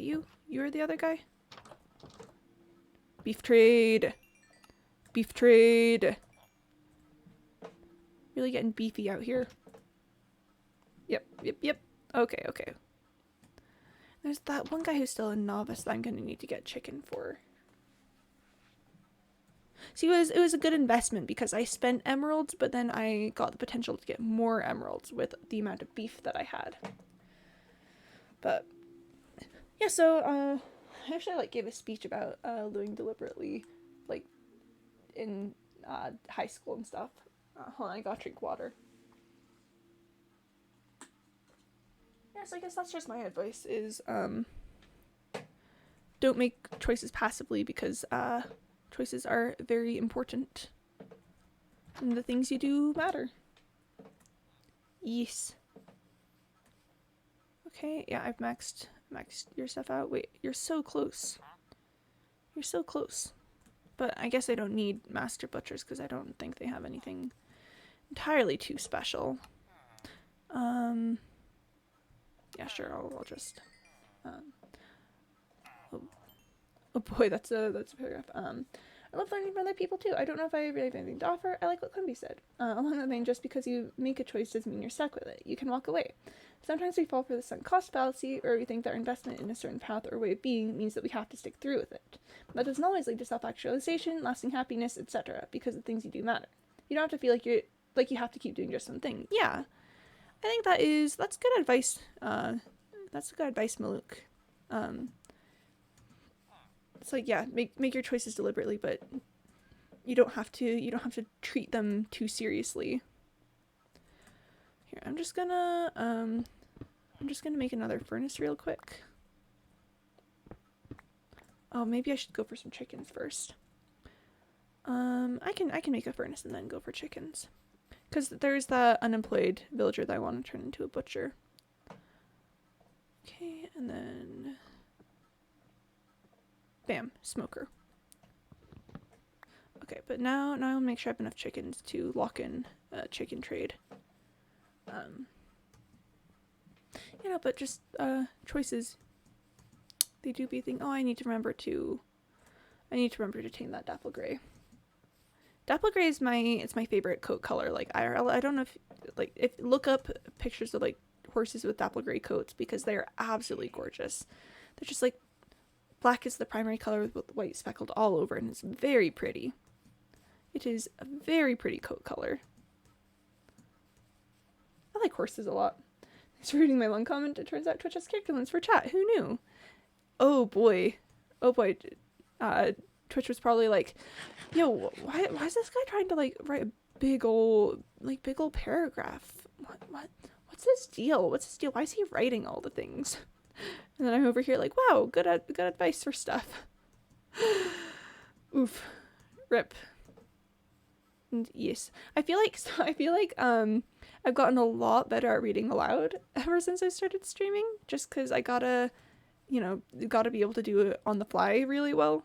And I think that's a skill that I'm glad that I've been able to develop because I don't know, I feel like reading aloud it's just a very good one to have. That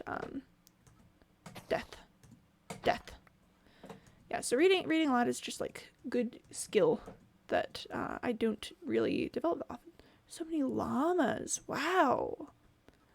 Okay, the llamas. The chicken. The grass.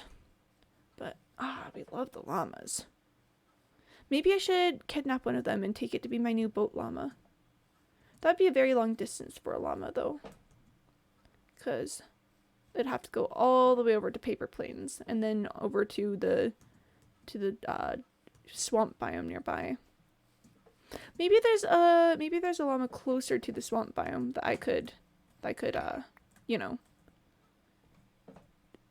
meet and invite to go on boat trips with me. Very wholesomely go on boat trips. Not anything else. Literally just wholesomely go on boat trips, actually, though. Guys, I missed having a boat llama last time I went for clay, because boat llama. Chicken. Me slaughtering animals. Gosh, I miss having an animal be my companion. Okay, I need like 10 more to get a good trade. This is why I have chicken farms. Wait, oh, can you get more if you use looting? But may you also have a good skill of talking without too many filler words. Even when you don't know what to say, your thoughts flow pretty smoothly into the next thought or topic. Oh, thanks, Maluk. Oh, thanks. That's so sweet of you to say. I don't know. I personally feel like I ramble a good bit, just kind of like thoughts go from brain to mouth without lots of like intent behind them. But if it works, then you know, I guess it works, and that's the important bit. Okay, can I get... Oh, I can. Okay, this opens up some opportunities. This definitely opens up some opportunities. Oh, do I want to... I could change my primary style of getting chicken, you know, with my big old chicken farm. I could try to alter it so that I use my... Instead of like having all the chickens crowd the area and do it, your reading on the fly is very good because you managed to put nuance, cadence, and emphasis on certain words, even if the chat doesn't put emphasis on words themselves. Oh, thanks. I read a lot in my spare time normally, so then just like reading aloud is just kind of like an extension of that, because you know when you're reading just things die. When you're just reading things, then you know you have to provide a lot of that yourself, and so you know I just kind of like. And I feel like I've gotten fairly good at looking at a piece of writing and being like, oh, this should be pronounced this way, or this should be read this way to emphasize this point. And sometimes it doesn't work, but you know, I try my best. Oh, the rabbits! I'm not going to kill the rabbits. I know I could. Oh, yo, it's the factory. That's nice. Yes, I know that I. Oh gosh, what was I saying? I could kill the rabbits. I do not wish to. Okay, there we are. That's enough chicken. Yeah, so it really is just a matter of practice and knowing how the way that language works and should be read to flow a certain way. Egg. But I'm glad that you like my reading on the fly, because I'm like, oh boy, I have definitely messed that up sometimes, but you know, it's all good. It's all good. It works out in the end. Am I lost?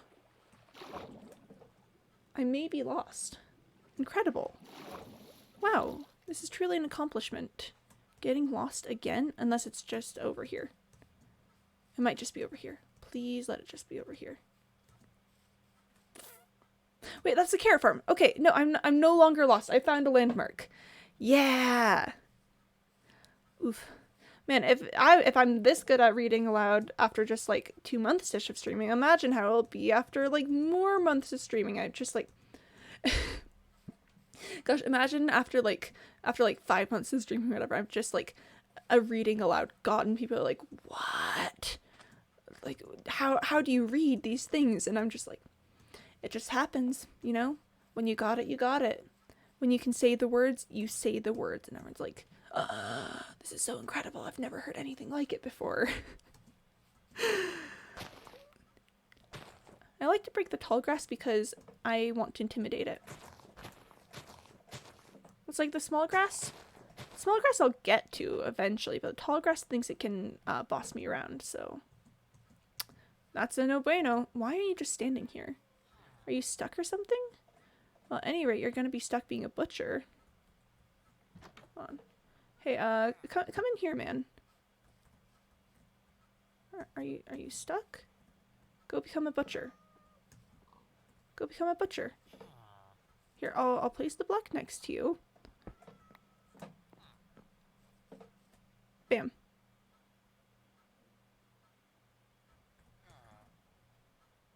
Become a butcher.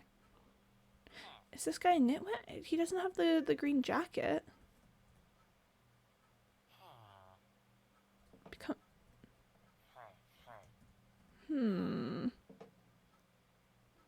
Does anyone in chat know if this guy is a nitwit or not? Because he doesn't have the green jacket, but he has a green like skirt thing, and maybe that's that same sort of vibe.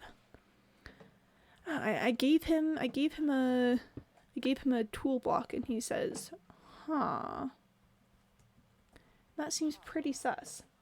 Future Quimby reads at 9,000 words per minute with flawless diction, cadence, and emphasis. Quimby begins reading audiobooks and finishes books that usually take several days and only hours. Future Quimby has ascended to read aloud perfection. Yeah, pretty much. That's what I'm aiming for. Just read aloud perfection out here. Just... Hold on. Dude. What are you doing? Become a butcher. Should I kill this man? Should I kill this man with lava so that no one gets mad at me?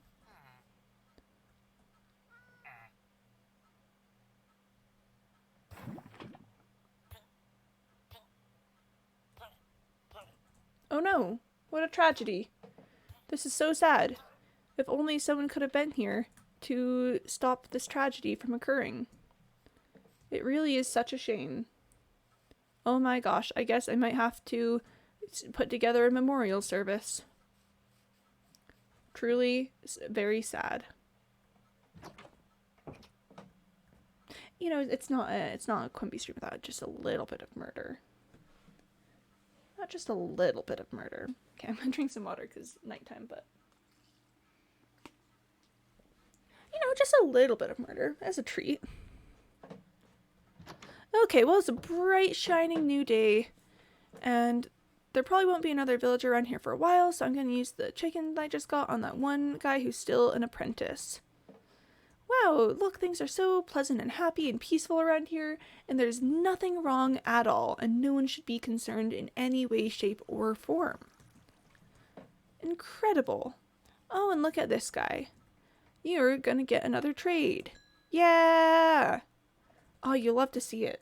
Really just good vibes out here today. Wow, I don't know if I've ever, had a day with just such absolutely good vibes that don't need to be worried about at all. There's no reason that anyone should be concerned. Incredible. It truly is a day today. No, I don't like the tall grass. I don't like the tall grass. Grass is tall, and I don't appreciate that about it. I must be taller than the tall grass. The tall grass cannot think that it has any sort of supremacy over me. That's why I thought tall grass. Okay, I'm gonna head back to Bread City. Gonna feed the chickens. Gonna grab some potatoes for my Piggington deals, and then I think I'm gonna go look for more clay because again that's the priority for today, is getting lots of clay to be able to build the houses. Because you know, gotta have bricks to be able to build tenements. That's the thing, is I want to build tenements. I want to build tenements really badly. Just tenements, you know. Not that tenements were good, but building tenements is good because that's gonna be you know, roleplay things and storyline. Maybe I should move my carrot farm. It just doesn't get a lot of me being in the area time.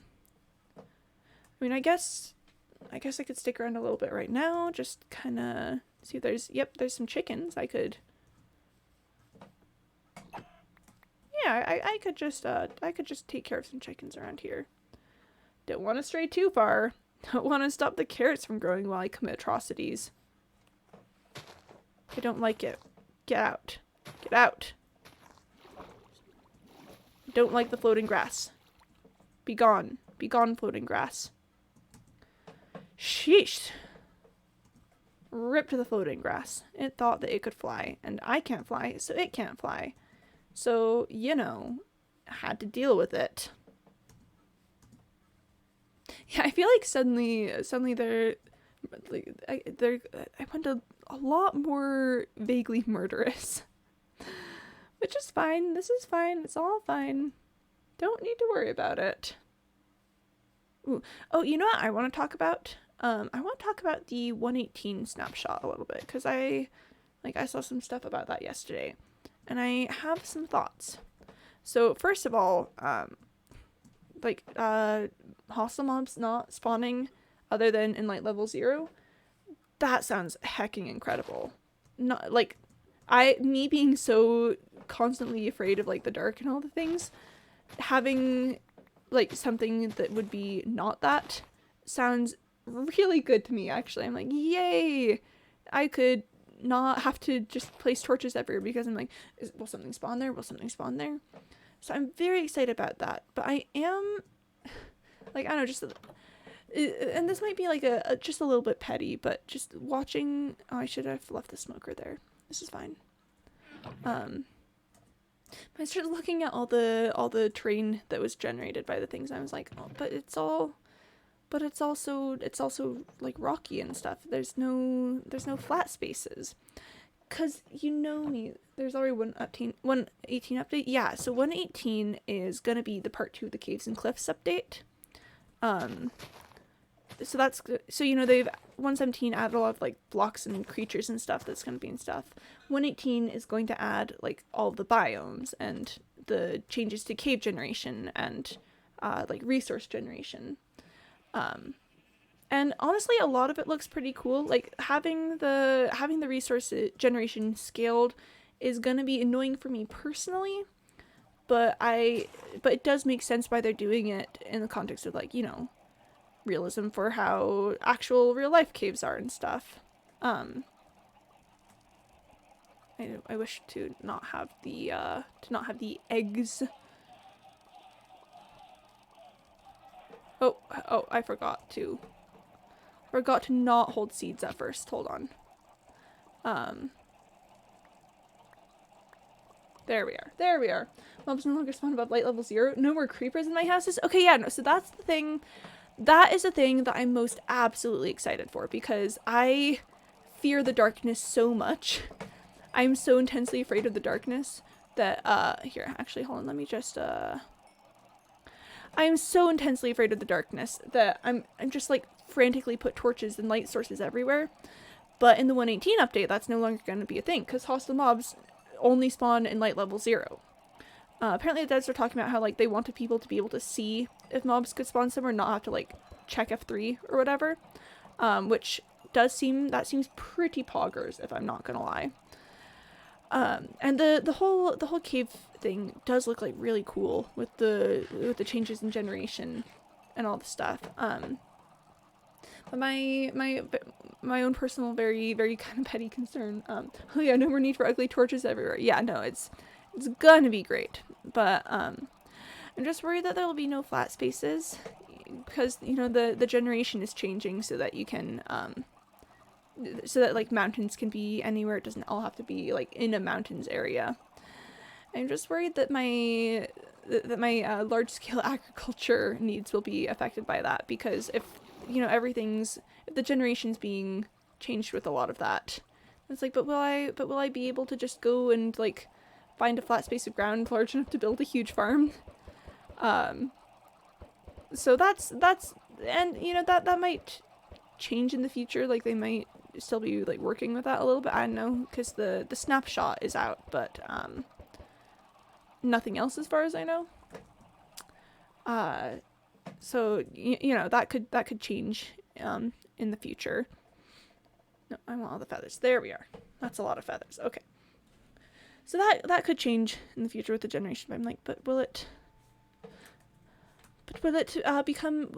become difficult to find the flat spaces for the agriculture?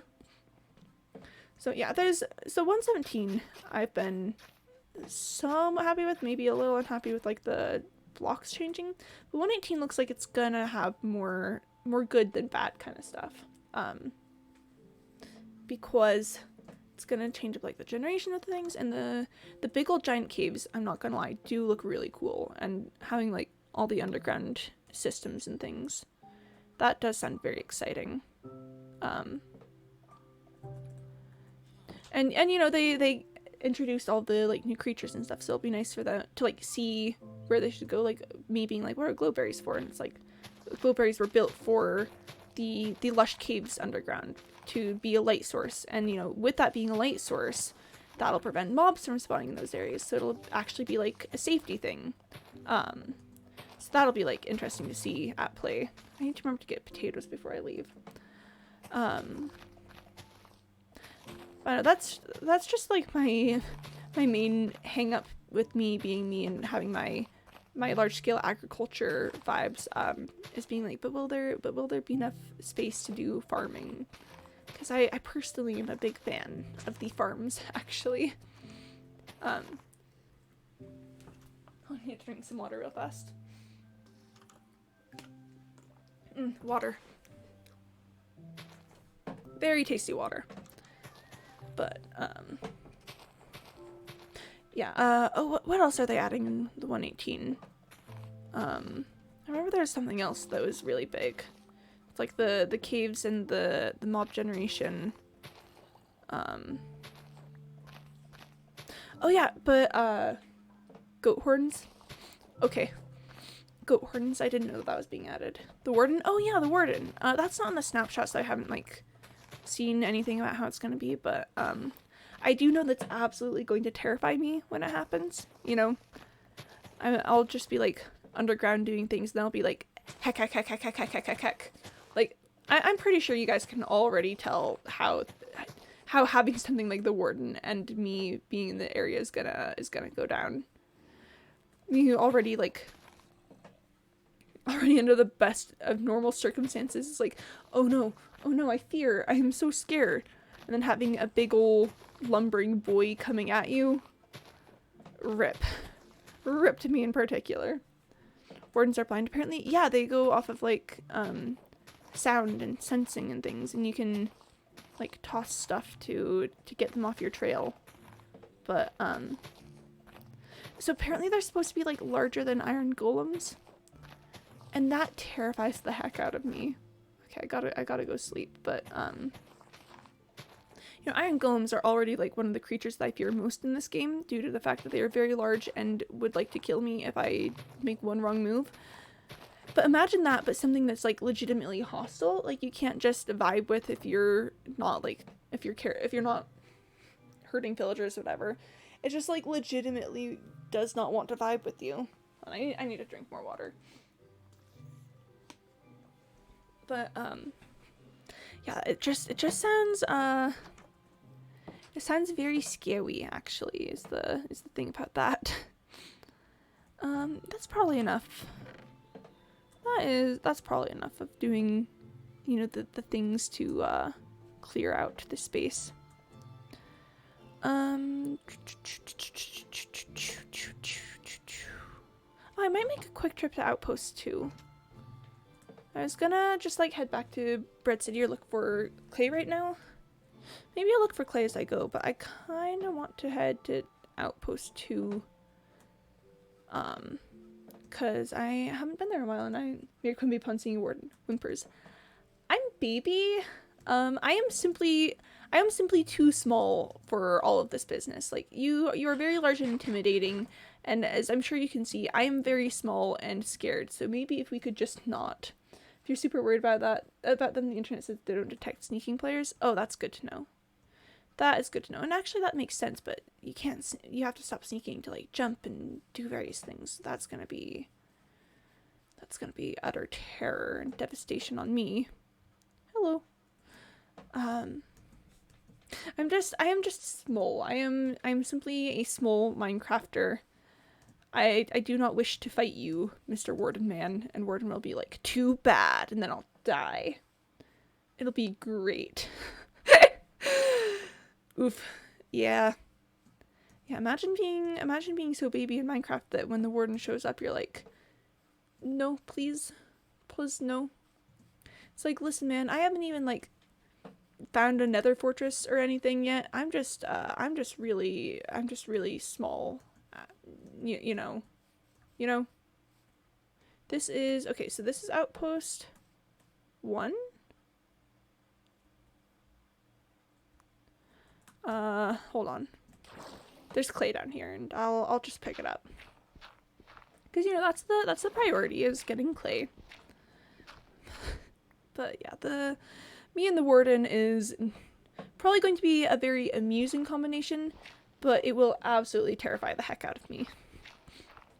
But no, I'm legitimately so excited for the way that, like, for the mob spawn changes, because, you know, again, me, like, doing literally anything, like, I'll just, like, place a torch here. like uber paranoid about that. Just like literally when doing anything. I do not wish for the sand. Get away before the sand comes back.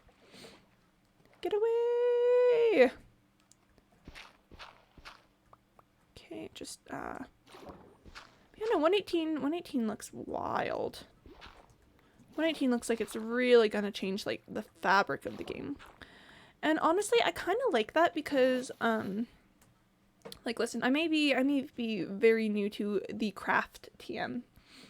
But, I don't know, I feel like updates should be saved for the things that are very different. This is Outpost 2, I think. Right? Yeah, this is Outpost 2. Yep, because there's so many hazards in Outpost 2. But yeah, I feel like updates should be things that really just change the way that the game happens. Is this where? Yes, it is.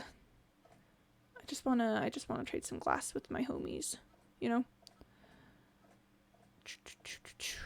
Don't know how much I'll actually need. So 117 I feel like has been interesting, but hasn't really changed the game like that extremely much. Like, yeah, there's new like blocks and things and stuff, but like consider 116 the Nether update. When just all of a sudden the Nether became entirely huge and really hard to traverse and all this stuff. I feel like that's the kind of thing that I want to see personally from an update, is stuff that it's like, oh, the game is a different place now. I cannot play the game the same way that I've been playing it before. You're a cleric. Where's the cartographer? That's where the cartographer works, but where's the cartographer? Or like the or unless you're the cartographer. Oh, it might have just been over here. Or like the whale in the Days of Your Combat update. Okay, this is fine. Oh look, it's an Ocean Explorer map. That's so I should be so concerned about that because oh no, I need to find an ocean monument. Laughs in having the coordinates to like 5 ocean monuments written down. I'm not kidding, like 5 ocean monuments. Oh, I'm lost. Wonderful. No, but really, legitimately, 5 ocean monuments. Just take that in if you need to, but I have so many ocean monument coordinates written down. It's quite frankly insane. Quite frankly, really ridiculous. I do kind of wish that there were like more waterfalls into rivers around the world of the map. Like, I don't know, I was just thinking about it and thinking about all the geology classes that I've taken, and I was like, that's not how the water table works. It's supposed to go down from like up on the mountains to down. It'd be really cool if it was like carved into the mountain. I don't know, again, like block game, what are you gonna do? I need more clay. I'm looking for clay. It's probably not clay over here, but I feel like looking anyways. Yeah, there's not a big body of water. Oh, that is a cave though. That is a cave. No, okay, I'll look at it later. So just another thing about the 118 update that absolutely cracks me up is the names for the caves, like cheese caves, spaghetti caves, noodle caves, like just absolute top tier naming. Really incredible naming skills out here. Just I still have that pickaxe on me. Just yes, cheese cave, noodle cave, spaghetti cave. And I'm like, yes, give me the funny names. But I guess like with like having the having the giant caves, is there like, you good? But like on a good day, I am scared of the big like smaller open spaces in mines. Like when I'm down mining and I see just like a wider cabin area, I'm like, oh no, Because those are the ones that I'm always like, I feel like there should be like a dragon or something in this that I'm gonna go find and wake up and it's gonna like go on a hacking rampage. So on a good day, I'm like that with the deeper caves. Imagine how I'll be with just the hecking huge open caverns of the 118 update. That'll be a sight to see for sure. Yeah, so see, we've got like the waterfall onto the river here, but I feel like most rivers just kind of happen. They don't really move from upper ground to lower ground, and that's not really how geology works. So I think that Minecraft should really consider the the physics of it all before they ask me to play a game that is not not scientifically accurate. Being very facetious here. I hope that was clear, but being very facetious here. Immersion ruined. Oh no! Immersion ruined because of me saying I'm being facetious, or because the physics are not up to par? Because honestly, it could go either way, and I wouldn't be mad about either one. Unless both, question mark? Although it's no Lore Thursday, so I shouldn't be doing lore kind of stuff anyways. I shouldn't be doing comedy on No Lore Thursday. That's against the law. That's illegal. Oh my gosh, like, lock me up, take me away in chains. Take me away, officer. I did comedy on No Lore Thursday. When the update drops, we're just gonna spend 30 minutes every stream with the mayor just complaining about whatever she can find. Looking forward to it. Oh yeah. I'll be like, alright guys, so I'm going down in the caves. This is exciting. I'm gonna be looking for the new resources and stuff. I hope to find some cool stuff. And then it'll be me like 20 minutes later, like blocked up into a hole, like, guys, I don't know if I can do this today. I don't know if I can do the things. And you'll all be like, Quimby, literally what the heck? And I'll be like, guys, Quimby alert, hidden ability, automatic swear detection and word replacement. Yeah, I'm not a huge fan of swearing, so I won't say that. I don't like saying swears loud. Like, you're fine to write them, but I'll just like not say them. So, but yeah. I've got like post 1.8 Quimby. 1. I fear. 2. Why did they change everything though? Why did they change it? Yeah. Oh no, but I do have like a mental list of words that various swear words can be replaced with, and in regards to like tone and meaning of the word and why it's been put in for the purpose that it has. Because again, I like studying language and seeing why things are like said and made the way they are for the purpose of like understanding in language. So I just like keep a mental tally of like, oh, this swear word can be said in this and this and this different way, because then it has like the same meaning and connotation and kind of general vibe. But well, yeah. So, just good times out here. It's about the languages, How are your synonym lists and thesaurus brain bossing? Oh, very good. Very good. Worms only spawn in the deep dark, so you should be fine unless you find a deep dark cave. Well, that's going to be kind of difficult because most of, like, judging from the snapshot, there's so many deep dark caves. So that'll be ripped to me. But, yeah, so me writing like essays or stories or stuff in school, I'd always just be like, I need a word to describe this thing, but I don't want to use like this one specific word, or I've used this word too many times already. And I'd just be like, well, that's all right, then just use like this word as a replacement instead, and just like spat off like just thinking of like several different words that mean the same thing. I'm a big fan of synonyms. Just never ever go below Y0. But that's where like all the diamonds are, right? Isn't that where the diamonds are nowadays? Like when in the new updates. It's like you gotta get the diamonds from below Y0. Yeah, or like so I used to be a writing tutor, and one of my main functions, like as a writing tutor, would be I'd look at people's papers and be like, well, you've said this word this many times. Shrug. Okay, yeah. You've said this word this many times in this sentence, and it kind of like it kind of is starting to sound a bit repetitive. Like, have you considered like this word, or this word instead to mean like the same thing? And people would be like, Oh, okay. So yeah, I've got pretty top tier synonym and thesaurus words. I'm also like really good at spelling. Um, like I don't know what it is, but my brain just like has automatic spell check. Um, and you know, spelling is it's a complicated subject due to so many things. But I just see words and I can feel if they're spelled incorrectly. It's really wild, actually. I'm just like, that you okay. Pet peeves.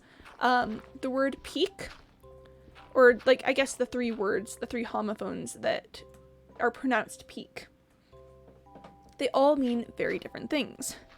So there's peek as in Peek, and that means to like look with your eyes, like take a quick look kind of thing.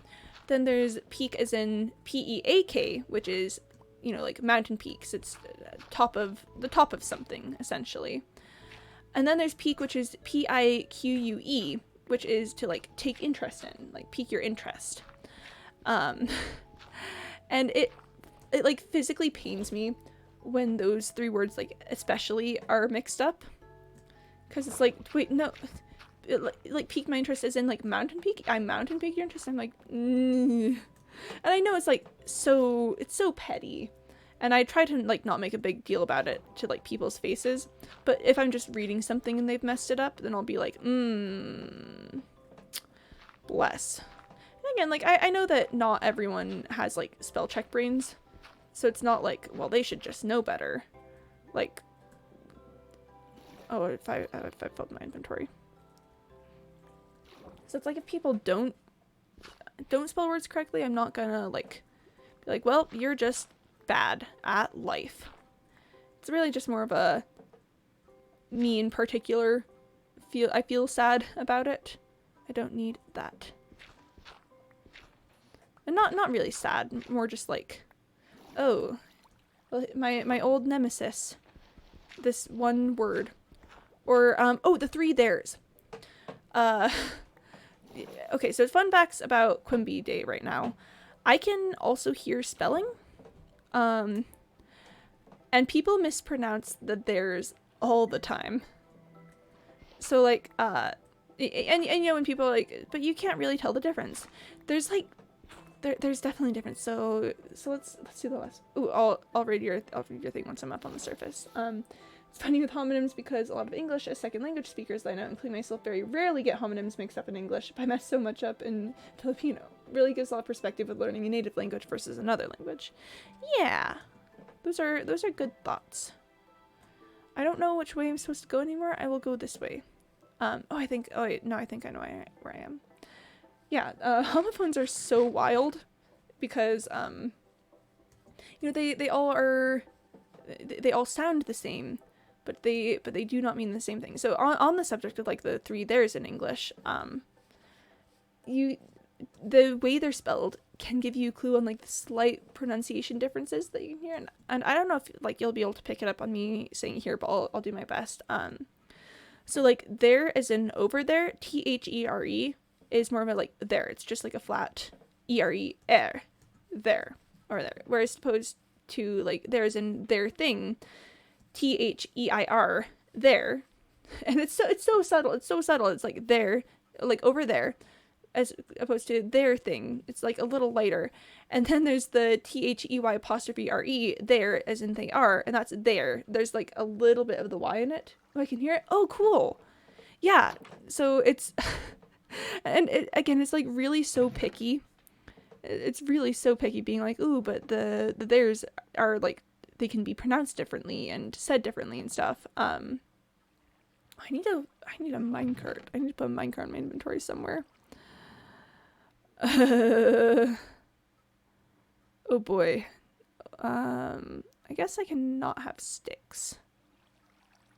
Or this cobblestone. I cannot have this cobblestone. Yeah, but it's such a slight difference, and it's so nitpicky. But just like when people are like, but they're all the same. They all are exactly the same. And then me with my weird spell check hearing pronunciation brain, I'm like, but they're not though. But they're different. So like sometimes it doesn't happen all the time. Like I'm not analyzing the way that everyone's spelling things in their brain as they talk, but sometimes with words like there, I can hear the way that they're saying it or like spelling it in their brain. I'm like, oh, that's incorrect. But again, I try not to make a big deal out of it because you know, I know that's so like hacking annoying when people are sticklers about this sort of thing. So I try to mostly keep it on the down low. Someone's for him lost track of the time. Oh yeah. Oh, that's very late early for you, Point Blank. Yeah, no, bye Point Blank. Bye. Yeah, I wasn't even thinking about that. I was like, oh, we're just like sitting here having a good time chatting. But no, please go sleep. Yep. Bye. Bye Point Blank. Bye. Bye. Farewell. Have a good day. I hope. Yep. Yeah, hearts. We love the hearts. Oh, good night, Point Blank. Bless. Thanks for being here. It's always a pleasure. Oh boy. Oh boy, oh boy, that is very late. Bless. I always forget that it's that's so early for Point Blank, and I feel bad about that. Okay, hold on, let me just wait. Okay. This is gonna be a bit of a process to get all these bricks. Here, I'll just do this and then I'll go through again and did this one get finished up? Okay. Okay, this is gonna be balancing act. Wait. That one had room for more. Okay. This is gonna be me just like frantically getting rid of stuff in my inventory and then going back through and being like, okay, I can pick up from this one. Or, no, okay, this one's good. Okay, wait, I could do more in there. Okay. Okay. Alright. Oh, bless Point Blank. Imagine staying up very early in the morning. Couldn't be me ever, clearly not. Nope, not here. I don't have an irresponsible sleeping schedule. That would be bad of me to have an irresponsible sleeping schedule. Not gonna lie, I have a very irresponsible sleeping schedule. It's honestly not great. Okay, well that should be enough to start picking up the bricks. The bricks TM. Ooh, I'm probably gonna have to consolidate my inventory after a while. But yeah, lovely conversations about spelling and hearing things in brain. 'Cause yeah, that's my weird superpower is spelling and thesaurus words and stuff. Okay, you know, I'll come back in the morning. It's getting a little bit late. Yeah, it's time for sleepy boy hours. Time for sleepy boy hours. Let's go. Get out of my bed. No one wants you here. Get out of my bed. Alright. Bop, bop, bop, bop, bop, bop, bop, bop. And I'll stop by over here just quick. Just really quick. Right, put those away. And not quite yet. Wait, this can go away. The sacred pilot flame. Praise be. Praise be to the sacred pilot flame. Bless, sacred pilot flame. My ruse has been discovered. Do you have any... I was gonna ask if the sacred pilot flame had any advice on not getting caught replacing someone's son. That, rip. Rip. Okay. Just kind of going through the whole thing again. Yeah, okay, gonna take a quick moment and consolidate some things. Yep. And I don't know, how's everyone else in the chat doing? We've been just kind of vibing for a while, so how are you guys feeling? about the stuffs. And okay, I'll leave the rest for a little bit later. Hope y'all are just, I don't know, having a good vibe time. I'm certainly vibing out here. I should probably start from the other side. But I didn't, and now I'm not. Just existing here? Awesome. Oh, we love just existing. You know, I just exist all the time.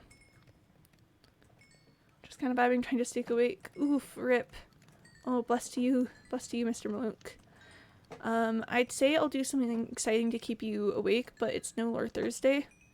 And I'm trying to, you know, I'm trying to hold to that a bit better. You know, we haven't really been doing the absolute greatest at not messing with no lore Thursday today, but bless, absolutely bless. Okay, bricks. More bricks. This is a lot of bricks. This has been a good brick haul today. And these last ones I need to do this way. And ta-da! Oh, that's so many bricks. Oh, that's like almost 5 stacks of bricks. Oh no, Maluk, you have work. No, can sleep. Yeah. Rip to Maluk for having the sleep feelings when it's not time to sleep. Bless. You know, that's me every time I try to— oh, the sacred pilot flame. Have work, have tired, but also have streams, so all is good. Okay. Hello, sacred pilot flame. Praise be. Praise be, sacred pilot flame. Okay. But yeah. Bricks. Bricks. Brick blocks. I need to do something with all this stuff in my chest. If I could get the ambistomas to have somewhere else to live, that would be great. Oh, I didn't get potatoes. The entire reason I went to Bread City. Literally the one reason I went. The one reason I went to Bread City. Okay, I need to drink some water, but the one reason I went to Bread City. Come on. Come on. Really, man? Really? Oh gosh. Oh gosh. Bless. Ripped my entire life though.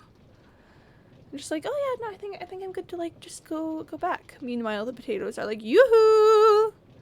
We're over here, and I'm like, what? Did you hear something? Huh? Huh? Bless. Absolutely bless. Oh, there are the chickens. Hello, chickens. Maybe I should expand their thing a little more. Yeah. On the plus side, lots of emeralds today, though, so that's good. Okay, I'm just leaving. I'm leaving the minecart there because I plan to be back very soon. I plan to be back so soon. This is just gonna be really quick. Oh, but do I want to stop by the bees while I'm out here? Oh, I might stop by the bees. Guys, I have such a soft spot for bees. I love bees so much. Bees are just very good. They are very good bees. And I love them many. So I think I'm gonna have to stop by the bees. Okay, here we are. Yep, it looks like we're at honey level 5. There we are. Got a honey bottle. Someday I'll do something with the honey bottles. Someday. Not right now, but someday. I have so many poisonous potatoes. Okay, and here we are. Let me just grab a few to bring back with me.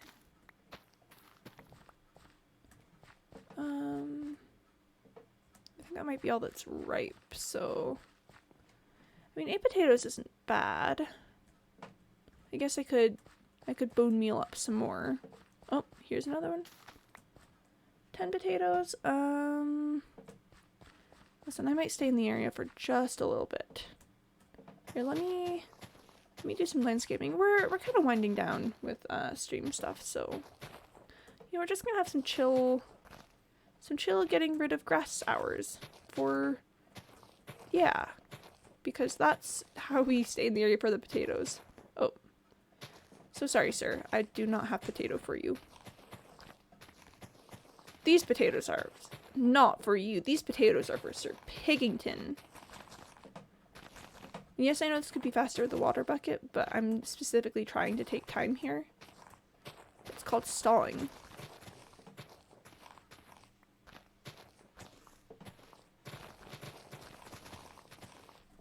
Well, that was fun.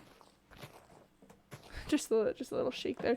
Sorry, I'm going to the like doing repetitive task trance, which Minecraft is very good at putting me into. It's like the ooh, I'm doing the thing kind of vibes. I guess I could go down in this ravine for a little bit. Here, I'm gonna get some iron. It's gonna be pretty exciting. Okay, ready?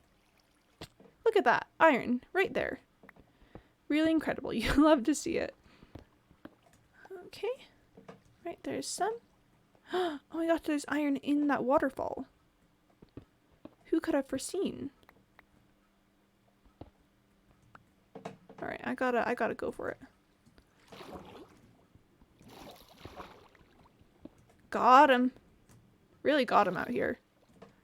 Okay, then can I parkour to the other side? Yes, I can! Yo! One of these days, I'm going to just fall and hecking die. And that's how it's gonna be. Oh, that was... Guys, I have this problem where I'm doing things that feel cool, and that makes me want to keep doing them. But then I fear because I know I'm going to push my limits, and I'm gonna hecking die. Like that. I mean, on the bright side, iron. You know? On the bright side, iron. So, at least there's that. At least there's that. What's up here? Why have I not been here? What is up in this place? Oh, this is a place that I tried to make dark so that I could spawn things here. But I no longer wish for that, so that's just gonna have to be a rip. Iron. Oh, is it like actually getting dark outside, or is the light just tricking me? Okay, there's that last one, but I'm gonna leave it. Okay, please tell me more potatoes have grown. I've been stalling so hard. Please tell me there are more potatoes.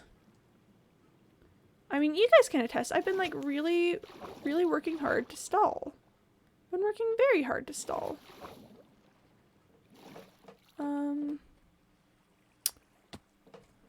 How do I usually get out of here? Huh. Okay, this is a bit more of a dilemma. Where do I usually exit? Ooh, iron. The call of the iron, it's too strong. It is too strong. The call of this iron. Do I usually like block up or something? I feel like this indicates that I usually block up. So let me just do that, and then why do I have so much stone? That was weird. Why do I have stone? Was I using my silk touch pickaxe? Why do I have stone?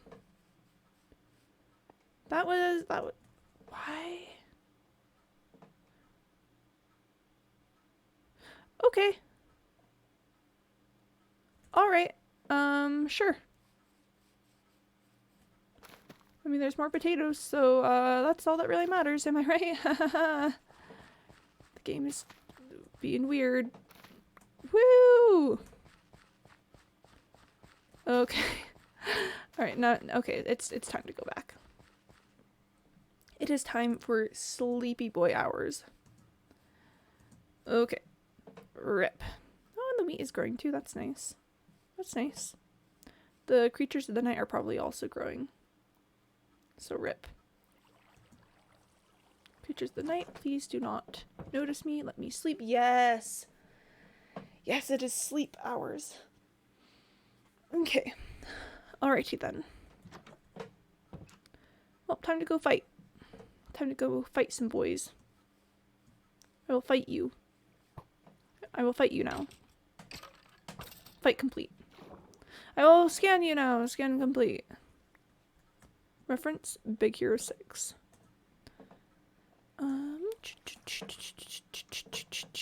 Do I have the minecart on me? Oh, I just left the minecart. Normally I do creeper watch, but I think I'm just gonna leave. I'm just gonna heckin' leave. If that pig had ended up in my minecart, I would have laughed.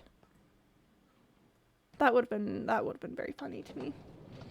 Okay, I'm gonna drink more water. I think we're gonna get back. I'm gonna pay taxes and then maybe putter around a bit, but I'm gonna end stream very soon. So,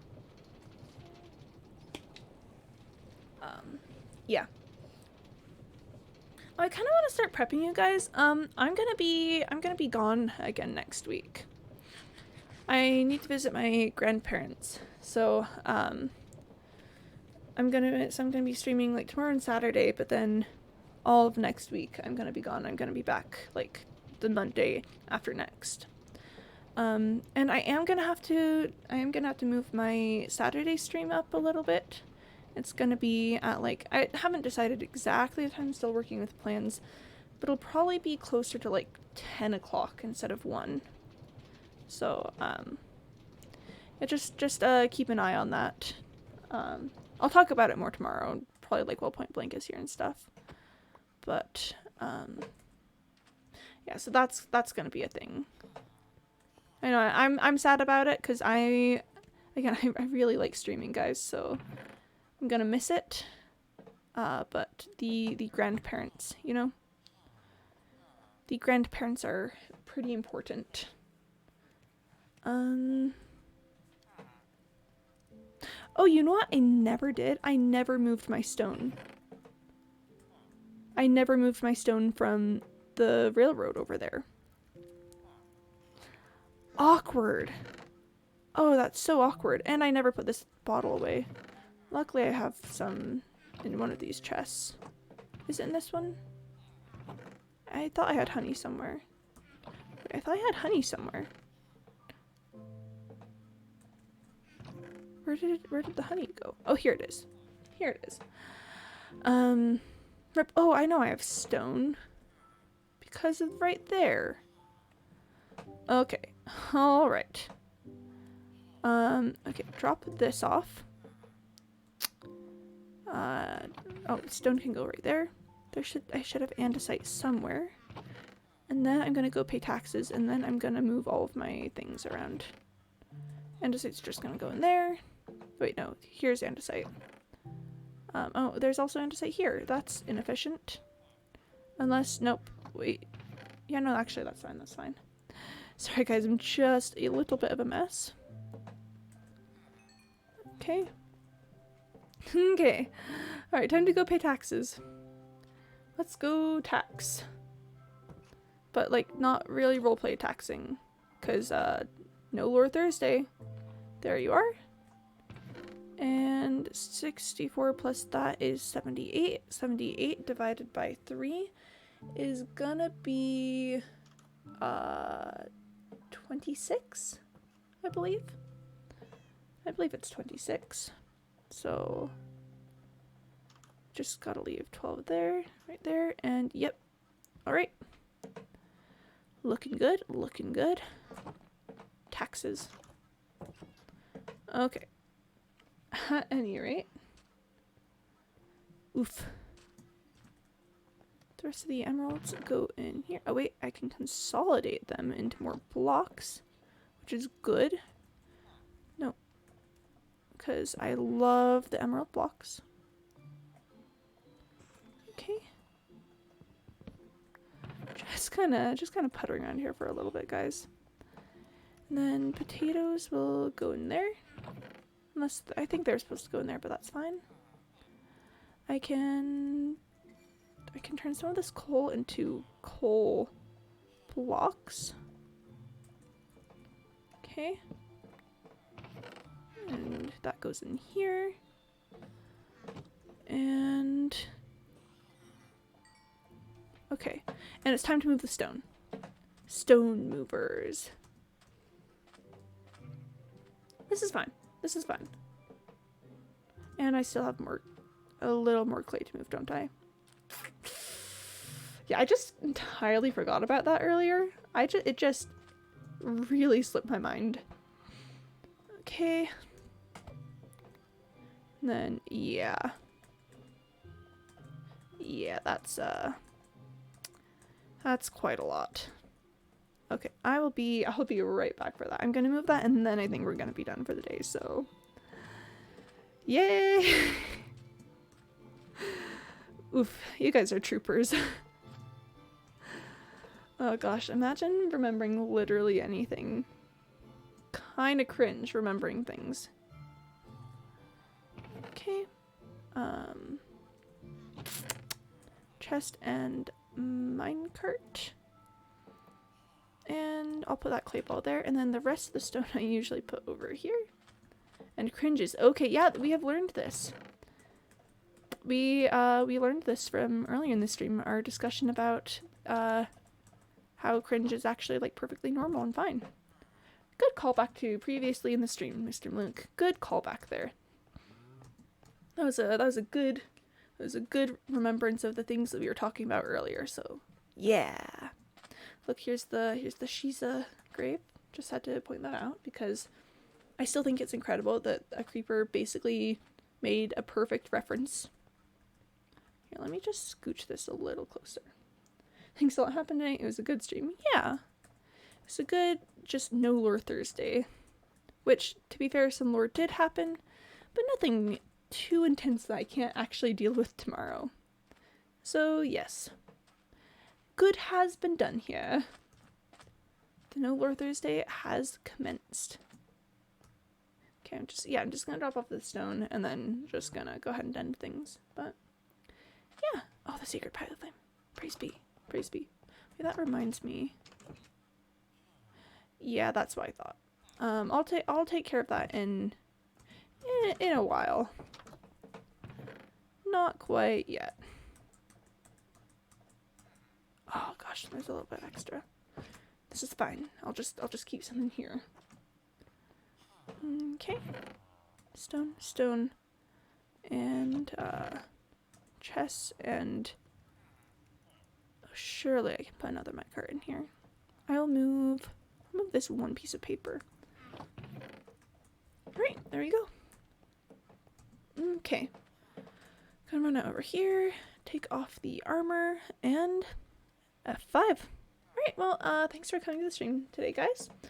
It was really a pleasure. Thanks to anyone who followed. Yeah, I hope you have a good day, or evening, night, morning, whatever it is for you. I hope it's good for you. And yeah, I'll be back tomorrow, 1 p.m. Eastern time, and then Saturday's gonna be a little different. Like right now I'm looking at 10 a.m. but just keep updated with that tomorrow. And yeah, so thanks for being here, guys. I'm glad it was a good No Lure Thursday. So yeah, bye guys, bye Mr. Mook, bye Cyborg, bye you two in particular. But I think this is gonna be a good one. Thank you. Yep. Bye guys. Okay, I'm ending now. End the stream. Okay, bye.